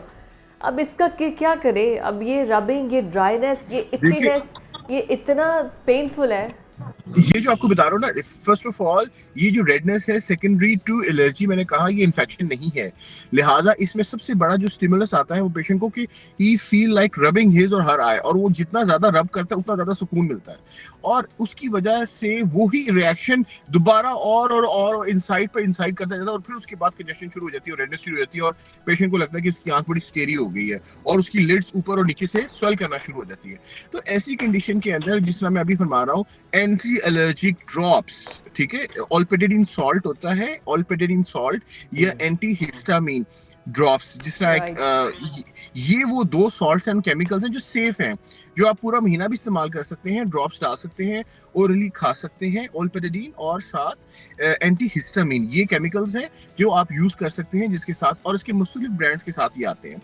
लेकिन अच्छा, आप इन्फेक्शन जो है ये सिर्फ ऊपर हमारे जो लेयर है उसको तो डैमेज कर रहा है, उसके साथ इतना आंखों से पानी निकलता है जिसकी वजह से ऐसा लगता है डार्क सर्कल्स इतने ज़्यादा हो गए हैं, वो इतना आंखों से आंखें वेट हो जाती है। फिर ये है कि आप लाइट्स को नहीं देख सकते, आप जैसे हमारा काम ये है पढ़ने का, वो लोग नहीं कर सकते। तो फौरी तौर पर वो ऐसे क्या प्रिकॉशनरी मेजर्स हैं जो कि हम जो इन्फेक्टेड हैं उनको लेने चाहिए ताकि एटलीस्ट उनके जो रोज़ाना की रूटीन है वो डिस्टर्ब ना हो इससे? Very true. देखिए, मैं आपको बता रहा हूँ, जिस तरह जो आपकी डार्क सर्कल्स हैं वो हाइपर पिगमेंटेशन है। बेसिकली जब आप उसको रब करते हैं तो उसकी वजह से हाइपर पिगमेंटेशन हो जाती है, स्किन स्क्रैची होने की वजह से वो एग्रेसिव हो जाती है। ठीक है, जैसे आपको बताया, सबसे आसान इसमें स्टीरॉइड्स आपने नहीं देने। स्टीरॉइड्स एक दफा अगर सपोज किसी डॉक्टर ने दिए या किसी ने प्रिस्क्राइब किए तो जितनी देर के लिए दिए उतने दिनों के लिए इस्तेमाल करने हैं। सबसे आसान ये है कि डिकंजेशंस जो बताया आपको एंटीहिस्टामिन में, और 7 आर्टिफिशियल टीयर्स काम पर आने से पहले वो इस्तेमाल कर लेंगे तो और उनका ना सिर्फ कंफर्ट लेवल अचीव हो जाएगा बल्कि वो आराम से अपना सारा दिन भी गुजार सकेंगे और उसके बाद उनको कोई काम में रुकावट नहीं आएगी। लेकिन सबसे जरूरी है कि आंख को मलना नहीं है। पब्लिक मैसेज ये है कि इस कंडीशन में आंख को मलने का बेतहाशा दिल चाहता है, आंख को आपने किसी सूरत नहीं मलना। सबसे अहम सर आपने यही बात बताई है कि आंख को मलना नहीं है, लेकिन इसका बिल्कुल सर कुछ लोग तो वो अर्के गुलाब और कौन से ऐसे लिक्विड भी यूज करते हैं आंखों में डालने के लिए, तो वो ठीक है, उनका यूज कर लेना चाहिए? देखिए आर्टिफिशियल टीयर्स जो मसनूई आंसू होते हैं वो सबसे बेस्ट, और साथ जिस तरह मैं आपको बता रहा हूँ डिकंजेशंस और ये जो ड्रॉप्स हैं, ये ड्रॉप्स है सेफ ड्रॉप्स, यही आपने इस्तेमाल करने हैं। और एहतियात करनी है कि एनवायरमेंटल एक्सपोजर कम हो, बाइक पर हेलमेट पहनना है, आगे उसके सनशेड स्क्रीन शेड व्हाटएवर, और अगर सपोज बाहर जाना है तो you have to protect the eyes with the protective gear, sunglasses और इसके साथ, ठीक है, ताकि एनवायरमेंटल एक्सपोजर कम हो और आपका काम करने में आसानी हो और आपको मसला ना हो।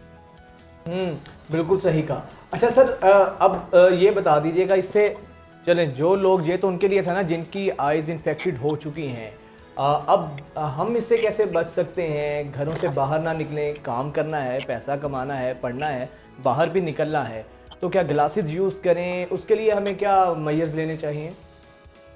देखिए जी, जिस तरह आपको मैंने बताया कि आपने जिस तरह भी सपोज अगर आपने बाइक पर घर से निकलना है या गाड़ी पर निकलना है तो गाड़ी के शीशे बंद रखें।